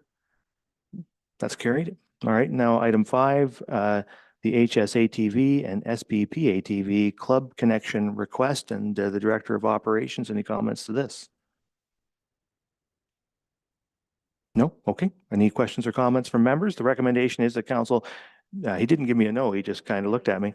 The council directs staff to permit the Huron South ATV Club to install wayfinding signs and locations in a manner approved by the manager of Public Works, the deputy mayor. I just wanted to thank Matt for the report and the involvement of town staff with the ATV Club. A number of times I've had ATVs drive by when I've been working outside in the garden and stop and ask for this very thing to happen. So I'm really glad that it finally has happened. I still think we can even go a little bit further in the future and think about the other destinations in other parts of town that ATVs like to get access to, and make sure that, we're formulating or coming up with a plan to have appropriate signage to draw them in an appropriate way. So I hope that comes in the future, but this is great. And I know that there will be a great deal of excitement about this. Thank you. Yeah, thank you. The Vice Deputy Mayor? Yeah, thank you for the report again. And Matt, I think it's terrific too. And the wayfinding signage is really important with moving people about and machines about and bikes about. So I think it's a great thing. The only question is, it's great to put them up and they're gonna look beautiful in the beginning. Will there be an agreement somehow established for the deteriorating signs? I mean, they can look ugly too, if they're not looked after. Will there be some kind of an agreement, because it'll be within our municipality, obviously, some of them. Will there be an agreement struck where, there's a procedure for maintaining the signs? We hadn't contemplated an agreement for this. We don't actually think they'll need that many signs in order to make this happen. They do have their own internal standards that they shared with us for maintaining them. And they have a trail sign inspection booklet and everything. So given that information, we were relatively convinced, Pete and I, that They'll be well looked after. they will look after things. That's fine. Okay. Councilor Mayette? Thank you, Mr. Mayor. And just briefly, thanks again, Matt, for this. I'm an ATVer and I know that my friends and that use ATVs in the area really enjoy the network of trails we have here, and making these connections is only going to benefit that. Bringing this important tourism segment into our community is going to benefit all the restaurants and hotels and stores, because ATVers, like snowmobilers, they spend money when they get here. So this is a great thing, and I hope it really pays off. I'm confident it will. Okay, thank you. Further questions or comments? I just wanted to, thanks again for that work. I wanted to agree with the Deputy Mayor's comment. I think would be a great idea to expand on this if we can going forward. And, ATVers traveling around our community want to come into town and spend money and enjoy themselves in our urban cores. And so it would be great to think about ways to make sure we get them there and get them out safely. So I think that's work we can continue to do, I hope. But this is a great step, so thanks very much for it. You've heard the recommendation. I'll ask all in favor. That is carried. And now we're on to 6, which is the appointment bylaw housekeeping. And does the clerk have comments on this? Certainly, thank you. Through you, Mayor Charbonneau, I will be brief. The intention of this report is simply to repeal certain bylaws that are not required. So these would be positions that their appointment is not required in any piece of legislation specifically. So these are the ones that are not statutory or appointments that are required in order for them to serve certain functions. So there are 4 bylaws being repealed through this one bylaw, and I welcome any questions council may have. Thank you. Okay, so the resolution or recommendation, pardon me, is that council adopt an appointment repealing bylaw. Questions or comments from members? Seeing none, all in favor? That's carried. Okay, so now we moved on to communications and petitions for committee of the whole. There are 8 items there. Anybody wish to speak to any of those? The Deputy Mayor. Thank you. Through you, item 6 on the list is the City of Quinte West, and it's about housing funding resolution. It's related to the province, but it kind of dovetails on the other conversation about access to funding related to housing situations, because there seems to be a concern that, this is actually federally related to reevaluate their lack of funding for municipalities with a population then less than 50,000 in rural Ontario. We fit into that category too. So there might be some merit to a little exploration and a statement from us that matches this, because, as you said, 1,200% growth in a certain, we're still not at 50,000 though. So, we need to draw attention as best we can to the smaller urban municipalities in the province. So I see some merit in this one. Yeah, just think what we could do if we had any support at all. Is there, you want to make a motion to support this, the Deputy Mayor?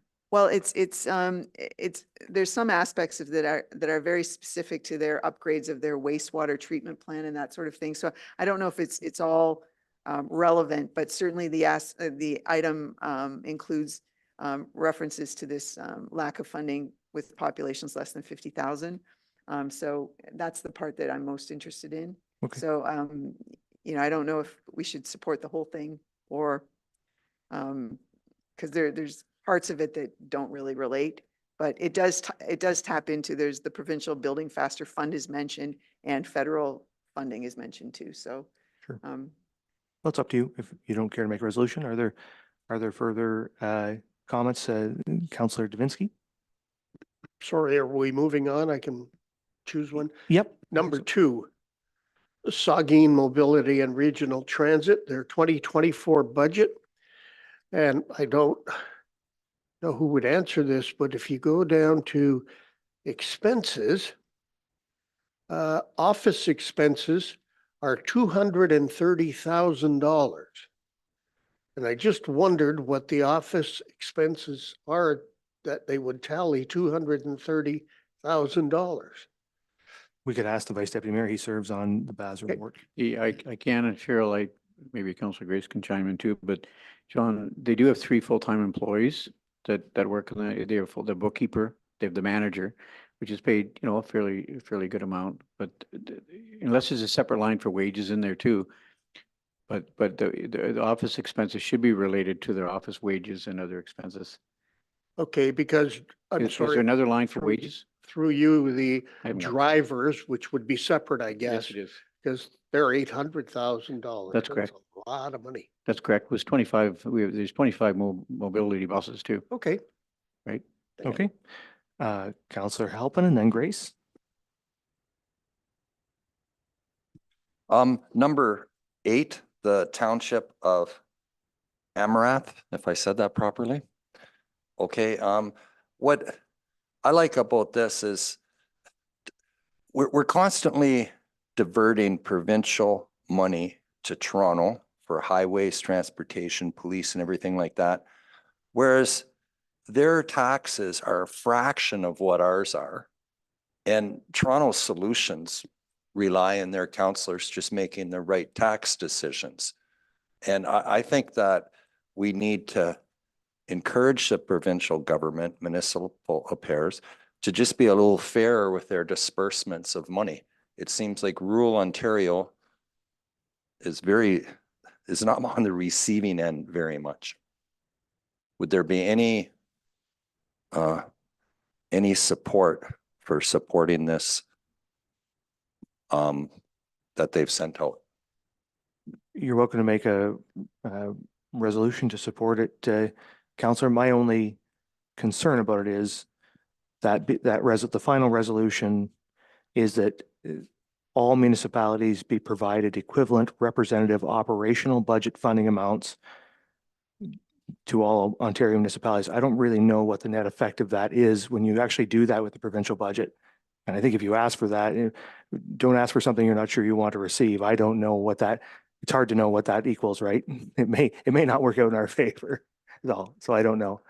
I understand what you're saying. I'm a little concerned about asking for that when I don't know how the math works out. Well, I guess I'll just use this moment to complain about Toronto always getting more than everyone else. And Thank you. And you're certainly going to get unanimous support for that. Okay, Councillor Grace. Thank you, Mr. Mayor. And just to go back to John's question about Councillor Davinsky's question about the SMART budget, I am the current council rep on the SMART board. So yeah, that office expense is under the wages and benefits category. So there is an office supplies and postage line farther above that. But that would include the general manager as well as the other office staff who do the booking and that kind of thing. If I could just mention a couple of things, Mr. Mayor, about the SMART budget. Sure, I'll and try just to before you follow do, just let along. me apologize for forgetting that you were our member on Smart. I'm So- used to seeing the Vice Deputy Mayor in that position, so Yes. I apologize. That was my error. No Sorry about problem. that. Don't worry. I just wanted to mention, because the other thing that may be alarming to not just members of council, but also members of the public who are looking at this, when you look at that, you see the net operating deficit. That amount does not include the gas tax amount. So we expect to receive $748,000 in 2024 from the gas tax, which is an annual amount of revenue. What you're seeing here is really sort of the local, based on the local revenue, which would be municipal contributions and the costs for rides and that kind of thing. That $748,000 is based on a 3-year average of rides. 70% of the amount is based on rides, 30% is based on population. But that 748,000 goes back to 2020. So that rides were down significantly due to COVID, and we're just starting to see in the last year or so a resurgence of that. We won't know the precise amount until April or May of this year.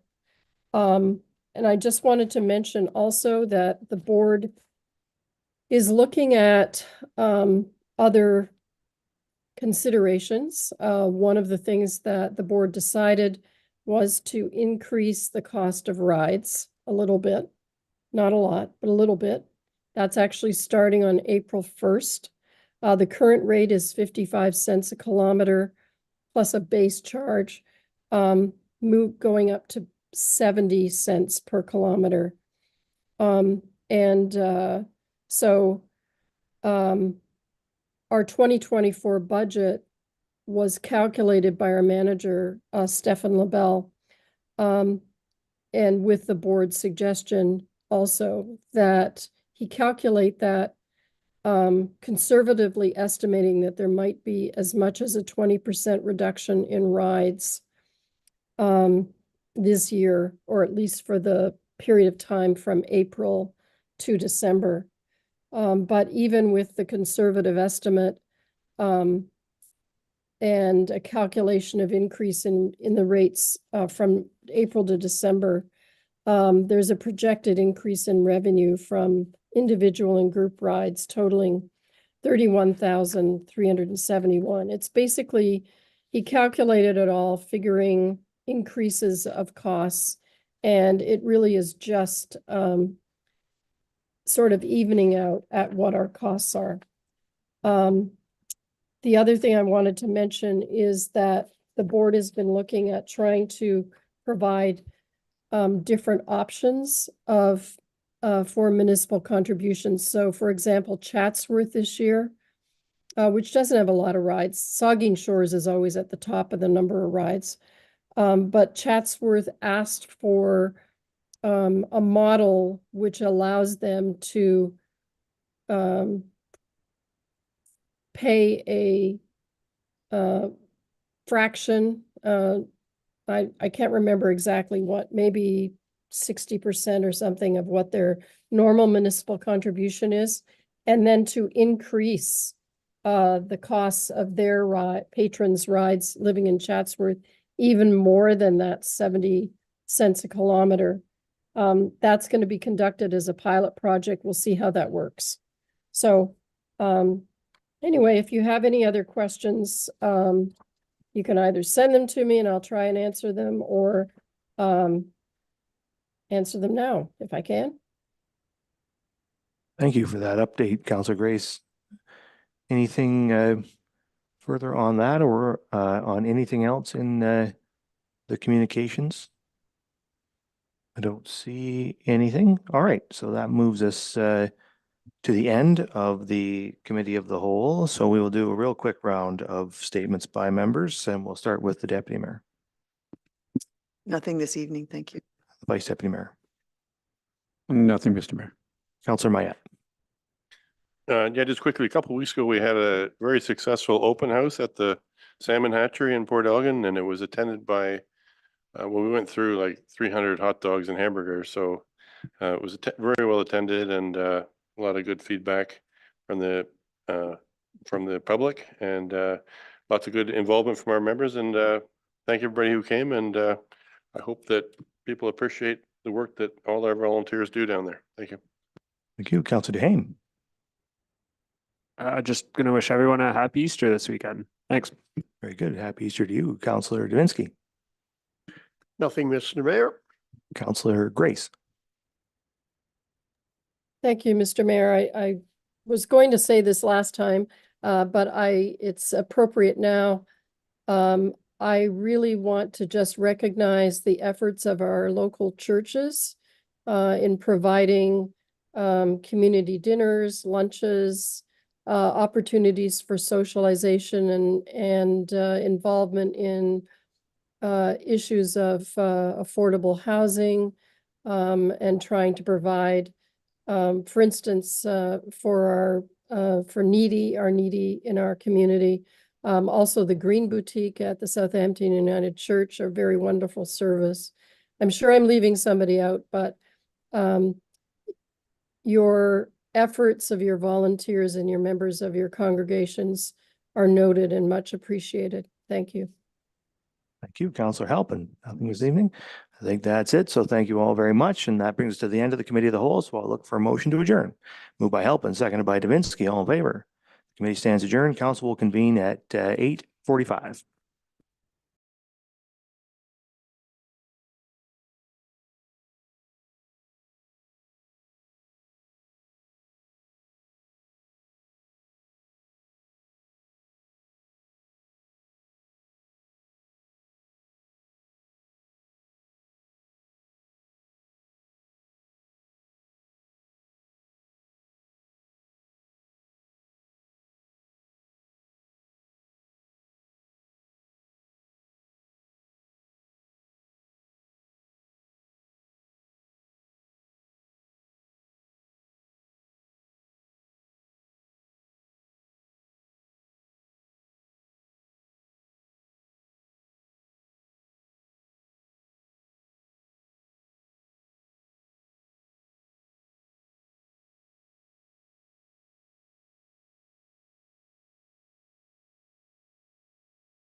Yeah, we better, let's have everybody back in their seats. We got to start again here.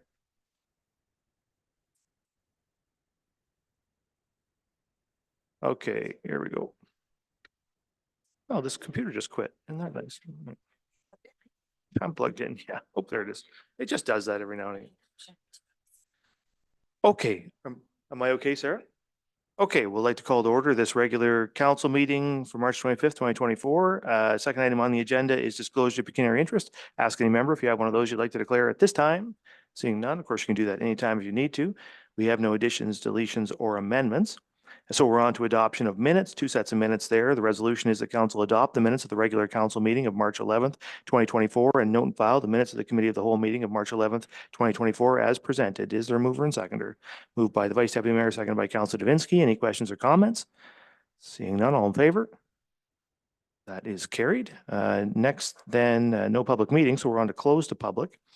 Council is going to move into close to public session regarding matters in accordance with the Municipal Act relating to personal matters about identifiable individuals and advice to solicitor client privilege and commercial financial information supplied in confidence to the municipality that could prejudice significantly the competitive position or interfere significantly with the contractual or other negotiations of a person, group of persons or organization relative to a confidential legal matter, and to consider a proposed disposition of land by the municipality. So the resolution is the council move into a closed public session in accordance with the Municipal Act 2001, Section 2392 as follows. B, personal matters about an identifiable individual, including municipal or local board employees.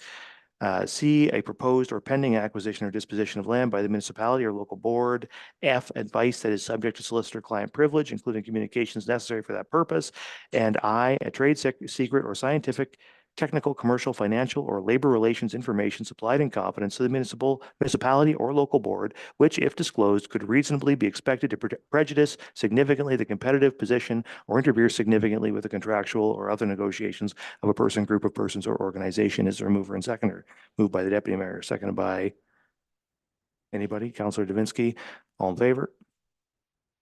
That is carried. All right, council will now move into a closed to public session.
Okay, so I have a resolution. The council arise from the close to public session and resume the regular council meeting as a mover and seconder. Moved by the deputy mayor, second by Councillor Duhaime. All in favor? That's carried. And I will report that council gave direction to staff on a confidential legal matter, and we gave direction to staff on a proposed disposition of land by the municipality. Okay. Excuse me. All right, so now we're moving on to, we have no business arising, so we're moving on now to report of the Committee of the Whole. We have Committee of the Whole report regarding Jubilee, Halliwell, and North Shore Park Master Plans and the downtown parking strategies. And the resolution is that council directs staff to proceed with the implementation of the recommended elements and associated costs for phase 1 of the Jubilee and Halliwell Parks master plans as identified in the 2024 business plan. And the council directs staff to include future master plan phases and amenities and upcoming business plans for council consideration. And that council directs staff to proceed with the implementation of the recommended elements and associated costs for phase 1 of the North Shore Park master plan as identified in the 2024 business plan. And that council directs staff to include future master plan phases and amenities and upcoming business plans for council consideration. And the council and that the downtown parking strategies for Port Elgin and Southampton report be received for information. Is there a mover and seconder? Moved by Vice Deputy Mayor, second by the Deputy Mayor. Any questions or comments? Councillor Davinsky. Make sure you use your mic there. Councillor Davinsky, use your mic, please. Sorry. I wonder if, imagine that. I forgot to put a mic. Yeah, can you imagine a radio guy forgets the microphone? Holy smokes. If we can separate the Halliwell one, because when they did a survey, the number one issue was washrooms. And when the report came back, washrooms wasn't even in phase 1. And I think it should be. So I wanted to separate that one. Do I have to get a seconder for something like that? As long, I got a mover and seconder? Yes, Vice Deputy Mayor and the Deputy Mayor, I think. Am I right about that? So did the mover and seconder consent to separating item? You want to separate, you want to consider item 1 separately? Yes. You okay with that? The Vice Deputy Mayor, the Deputy Mayor? They don't look super okay with it, so we may. No, they don't. So we may have to consider it. Or you're okay with it? Are you okay with it? Okay, the mover and seconder consent. So why don't we, so let's deal with 2 and 3 first then. That's been moved and seconded by the Deputy Mayor and Vice Deputy Mayor. So all in favor, unless there's any questions on 2 or 3, if not, all in favor of that? And opposed? Okay, that's carried. And then let's consider item 1 then, moved and seconded also by the Deputy Mayor and Vice Deputy Mayor. Any comments, any further comments or Councillor Davinsky's comments, the Deputy Mayor? I do think that the recommendation covers proceeding with the implementation of the recommended elements. And it very specifically, talks about phase 1. But, it does include about future master plan phases and amenities. I just don't know by separating them, like what would be the goal? Like, because I don't believe we're in a position to basically now say, the bathrooms in phase 1. I agree with it should be, but we've already had that chance. Yeah, I mean, council can vote yes or vote no. And if it votes no, then I guess nothing will happen. So that would be, those are your options as they stand at the moment. I'd agree with the Deputy Mayor to the extent that amending the plan at this stage would not be possible. The only way that would have to be done following a approval or disapproval. So I got a bunch of hands up here. I'll go to Councillor Halpin, Grace, Vice Deputy Mayor. Thank you, Mayor, and through you. I would love to see more washrooms out there, but we spent 4 million on a Lamont's. We're spending 50 million on a pool. We're spending a bunch of money in these parks. We're repairing trails, and we have to live within our means also. And so I'm comfortable living within my means, and I'm comfortable putting that off into the next phase. Thank you. Thank you, Councillor Grace. Thank you, Mr. Mayor. I would agree with Councillor Halpin, and I also am reminded that during the meeting where these were presented, I did see the Director of Community Services sitting, taking notes, listening to our comments, and I have faith that staff will try to do what they can to reflect our comments and wishes as much as they can do that. Okay, thank you. Vice Deputy Mayor. Yeah, thank you, Mr. Mayor. And I think, I really think staff has it right. I really spoke loudly about having no washrooms as part of phase one at Lamont Sports Park, but now they're being built in 2025. We'll get through 2020. We did get through 2023 and we'll get through 2024 and we'll have washrooms there in 2025. So, I think we're building really good amenities, good facilities with Helliwell. That's Minor Soccer, I think, have spoken loud and clear that high priority for them is 2 more soccer fields. They're going to reach 1,000 kids this year, and we're from 500 kids 5-6 years ago. So, let's build the amenities, let's build the fields. And I'd like to see washrooms phase 1, 2, but you can't do it all at once. And I guess my question to you, Mr. Mayor, to Kristen, if I could, Director of Community Services, is in the plan, Kristen, what are the plans for washroom facility, and what year were we thinking that the washrooms could get built out there at Helliwell? Thank you for the question, and through you, Mr. Mayor. Outlined in the report was the washrooms were separate items, so they weren't included within phase 1 Right. or within the next 10-year 10-year. capital program. But what staff did offer is that we have a trial.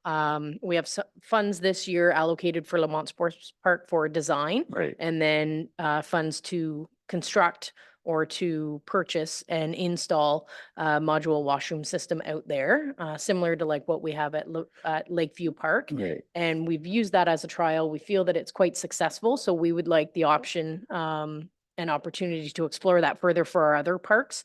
And at the time of presenting that report, we didn't want to necessarily ask for $1 million towards a washroom facility because we feel that we could do better. Right, and I'm anxious to see what happens there. Instead of the $1.5 million building at Lamont, is it going to be $500,000, save $1 million, whatever the number is, but will there be substantial savings? And you like that style of building, as you say, there's nothing stopping this council, the very next budget, 2024, 2025, to talk about a washroom facility out there. We can revisit that. It's not in the 10-year plan, right? You're saying not within 10 years for Helliwell, a washroom? Correct, it is not. But there's nothing to say we can't revisit it. And the business plan is going to change from time to time. The staff made that. I mean, I asked that question several times of budget. Can it change? And it can. So I understand your thought, Councillor Dubinsky, on the washroom. You build facility, you have to have washrooms, but I think there's other options staff exploring, and come up with a less expensive option for Helliwell and maybe revisit it next year. So anyways. Councillor Dubinsky. Yes, thank you, Mr. Mayor. Under no circumstances is my concern a reflection on the work that the staff has done. These are excellent reports, but I think we need the washroom sooner than later. And 10 years down the road, or in the 10th year, whatever the case may be, doesn't sit well with me. So the reason I brought it up is I can't support it, and I wanted it to be a separate vote. Yeah, thank you for that. I guess just make the comment is it's true. The washrooms are not in the 10-year capital budget that was passed for 2024. It's also true that this recommendation directs staff to include future master plan phases and amenities in upcoming business plans for council consideration. So the 2025 budget will stretch out to 2033, which is a whole new year, not in our current 10-year business plan. And council can then look at what's proposed in there and shuffle the deck if it likes. It can do, it's council's business plan. Council can decide what it prioritizes. We just have to remember that there's a fixed amount of money in that plan and a fixed number of things we can do. And if we move one thing up, something else probably has to move later. And that may also be a priority item. I think it's a really solid way to budget, and it makes us make some choices and live with, as Councillor Halpin, I think puts really well, live within the means that we've set for ourselves, which is important.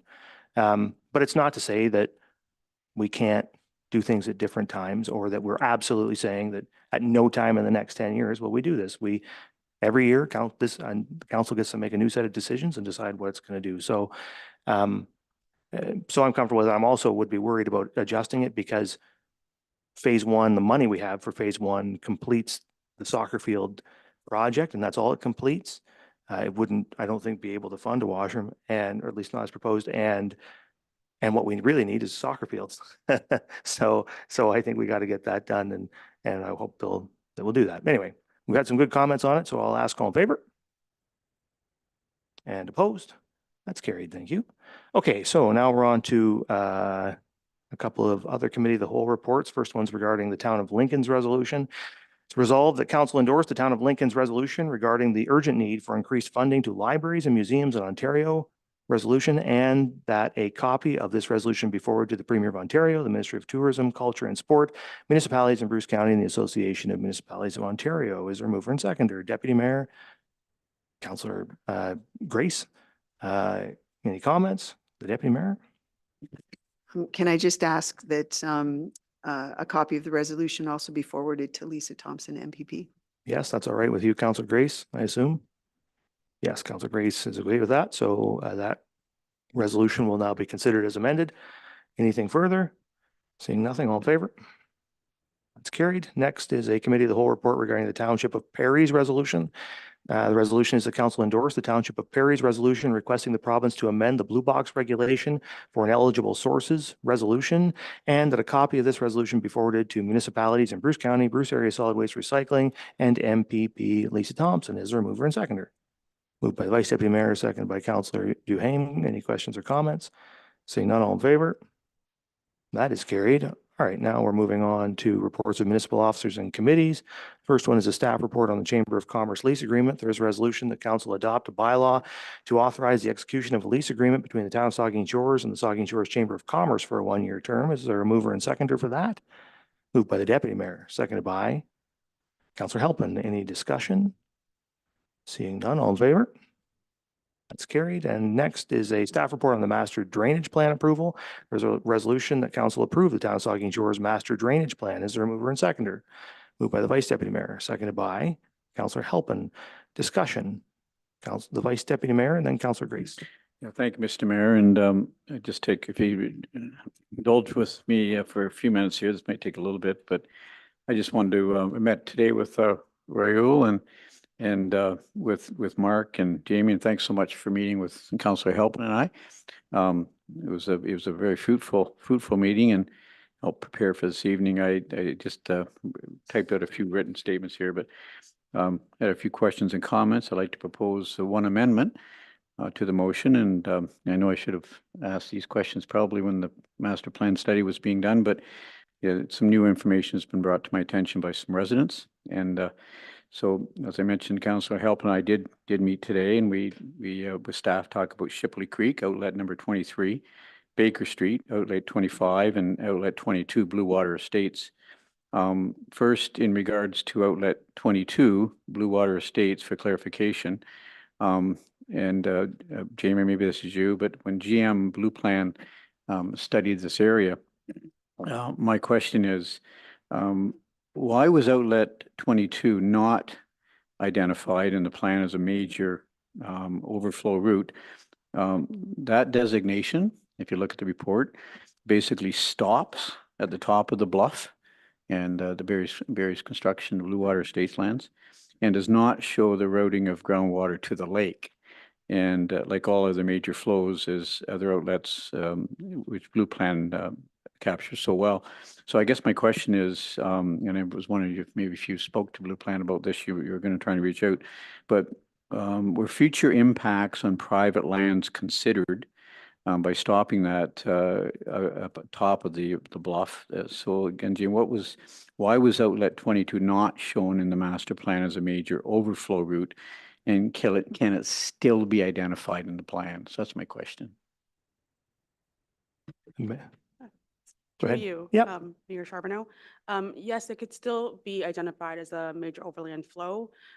It would be added later on to the drainage master plan. And I did hear back from the engineer, and he indicated that it was a water course. was kind of all the information he gave me. So there is that option to include it later on in the plan. Do you think it's a good idea to be added? Does he think it's a good idea to be added as per this request? At this time, I don't have that response for you, but Okay. I can dig deeper to find out Okay. why it may or may not be. Okay, so Mr. Mayor, I guess I was asking, that's not part of my motion, but that's just a request I would have of staff if they could follow up with outlet number 22 and then for that clarification. And could we hear back on that one, Jamie? Could we hear back? For sure. Okay, thank you. If that's fine, Mr. Mayor. Yeah, And on absolutely. Baker Street, just quickly, I think we resolved it today, but the master plan indicates this area is exempt from an environmental assessment. And my question, is this the case? And did an environmental assessment class B or C take place for this area as part of the County Road 25 reconstruction? And what form of assessment will happen for Baker Street outlet 25? In other words, what is planned as part of the whole plan in terms of outlet 25 in the future from an assessment standpoint?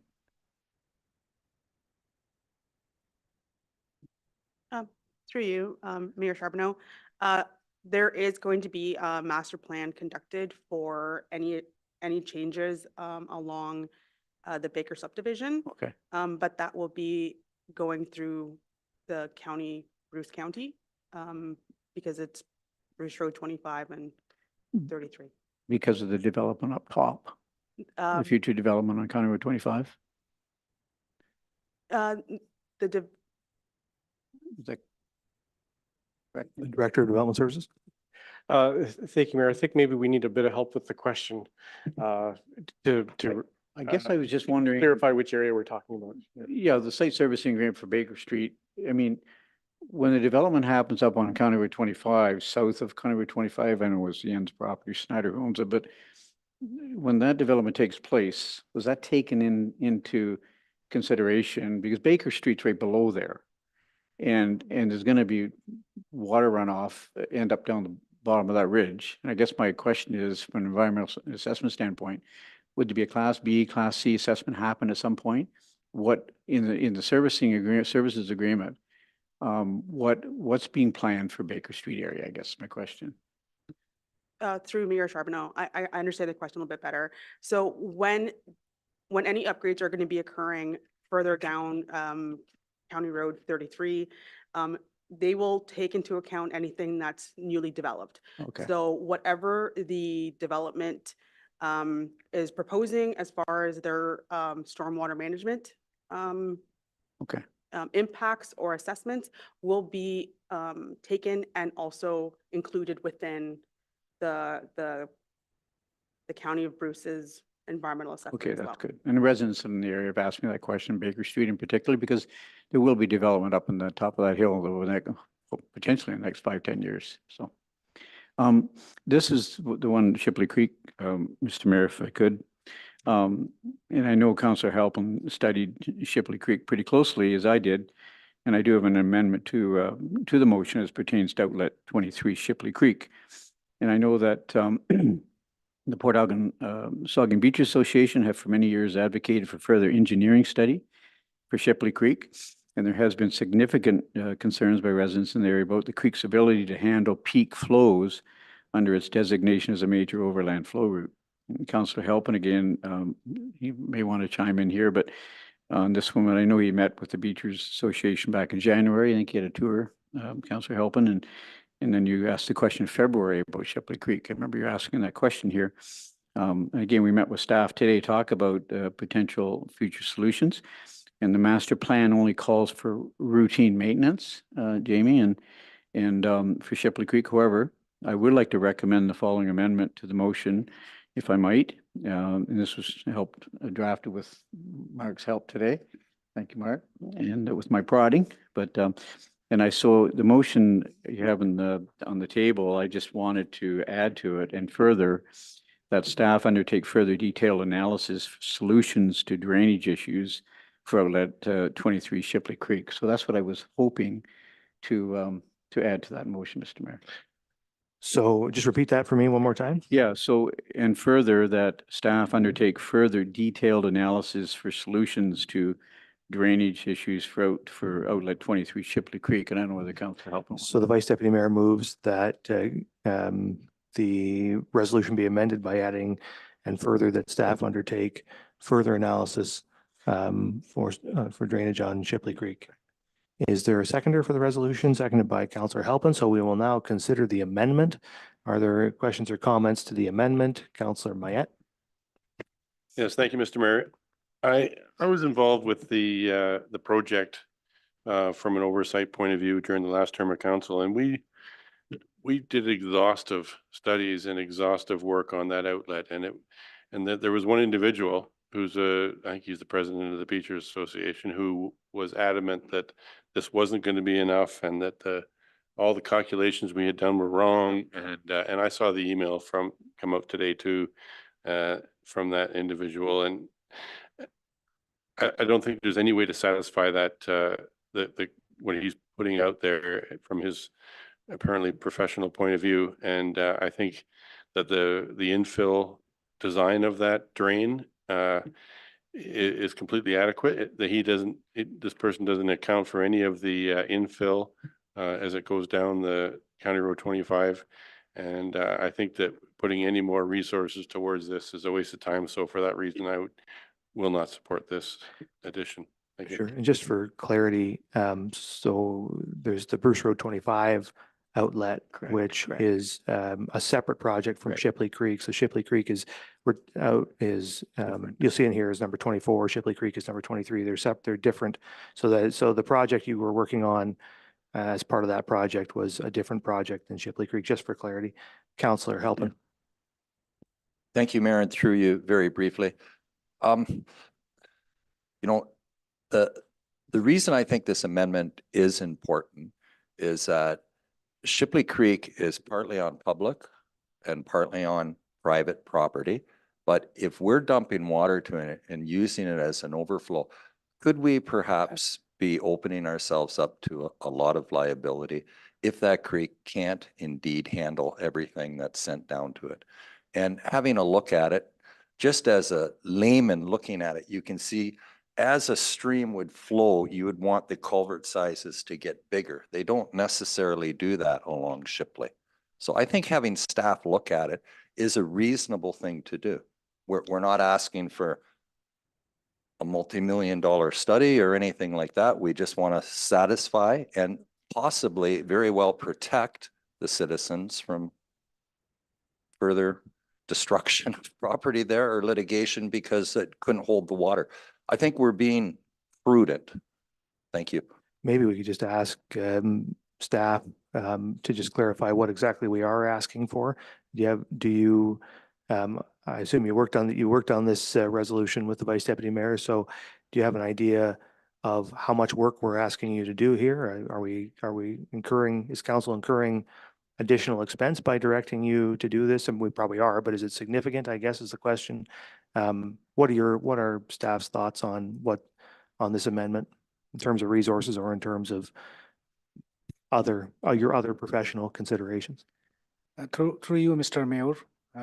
Actually, the master drainage plan we initiated in 2019, and we are just carrying over the budget. We don't have actually approved budget for this year. It was carried over from 2019, like 5 years back. So we may need some additional funding, and we will try to find out any alternate fundings. I don't think we need a significant amount, but we will figure it out, and that will be contained within our current budget approval. So we will try to find some funding for Shipley Creek, and we'll see that. So you believe it can be undertaken as part of your 2024 business plan? We can determine that at the near end to the budget year, because we don't know yet how much money we can save from other projects. Okay, so the council's clear then. We can make this amendment, we can give this direction, but there isn't clarity just yet about staff's capacity within the 2024 business plan to actually carry it out. Yeah, I mean, council's direction will be carried out at some point, always, but it may be a matter of of having to wait some time, just so that we're clear about that. And potentially, I guess, worst case scenario until the 2025 budget and business plan. So that's for clarity's sake. Further comments then, the Deputy Mayor? Thank you. Just a question, the master drainage plan basically focuses on 4 drainage study areas. Not the entire urban settlement area was included in those 4 drainage study areas. So I was asked if your property was outside the mapping, will Deputy event. Mayor, could we just focus on the amendment? Sorry to interrupt you, but Oh, I just want to finish the amendment discussion, and I apologize, but just want to get that clear. Councillor, does anybody else have a question or comment on the amendment? If not, then I'm going to take a vote on the amendment. It's been moved and seconded. I'll ask all in favor. Okay, that's carried. Apologies to the Deputy Mayor. Well, I was just asked if somebody's property didn't hit the mapping marks for the 4 study areas, will they come up eventually, or little concern for them? Just why were they not? The mapping, of course, looked at very specific criteria, but some people who have a property that's just maybe across the road from where the line was, they just wondered why they were excluded. Through you, Mayor Charbonneau, to answer your question, if they were outside of whichever catchment area, it was due to either the ditches or the storm not impacting that specific property. So they either have very little concern for a drainage issue. Development and growth might change that in the future, but the drainage master plan is a living document. As things change, as things are improved, or whatever the case might be, that plan does alter, and we will update as needed. Okay. Councillor Grace. Thank you, Mr. Mayor. And thank you, Jamie and Rahul and Mark, for your work on this, and anybody else who was involved. I just have a couple of comments. I wanted to note that I appreciated the section on future needs for storm sewer sizing, and the fact that it recognizes the increasing trend of historic rainfall data trends and current climate change models predicting increased frequency and intensity of significant rainfall events. And therefore recommends that replacement storm sewer systems be sized appropriately. I'm really glad you included this. Last Thursday in our environmental committee, we had a guest speaker, John Anderson, who studied climate trends over the last 140 years in Grey Bruce. And this was one of the ways that he said municipalities can adapt to climate change and mitigate its effects. Especially since I read in the report that 55% of our town's culverts have exceeded their estimated service life. Related to that, I also believe that the mitigation of the impact of climate change should also extend to looking for alternative methods of stormwater management, such as vegetated and grass swales, rain gardens, and other low-impact green infrastructure alternatives. I also am very glad to see the recommendation about renewed attention to the Island and Bay Street outlets. I did mention to staff earlier that there was quite a bit of work done on the Islet Street outlet in 2016 and 17, I guess, including the beginning of an environmental assessment that was abandoned. So that information should be helpful to you. There are many drainage issues in this area, including the constant issue of the effects of water draining onto the beach. And likewise, I'm happy to see the recommendations associated with Bay and Huron.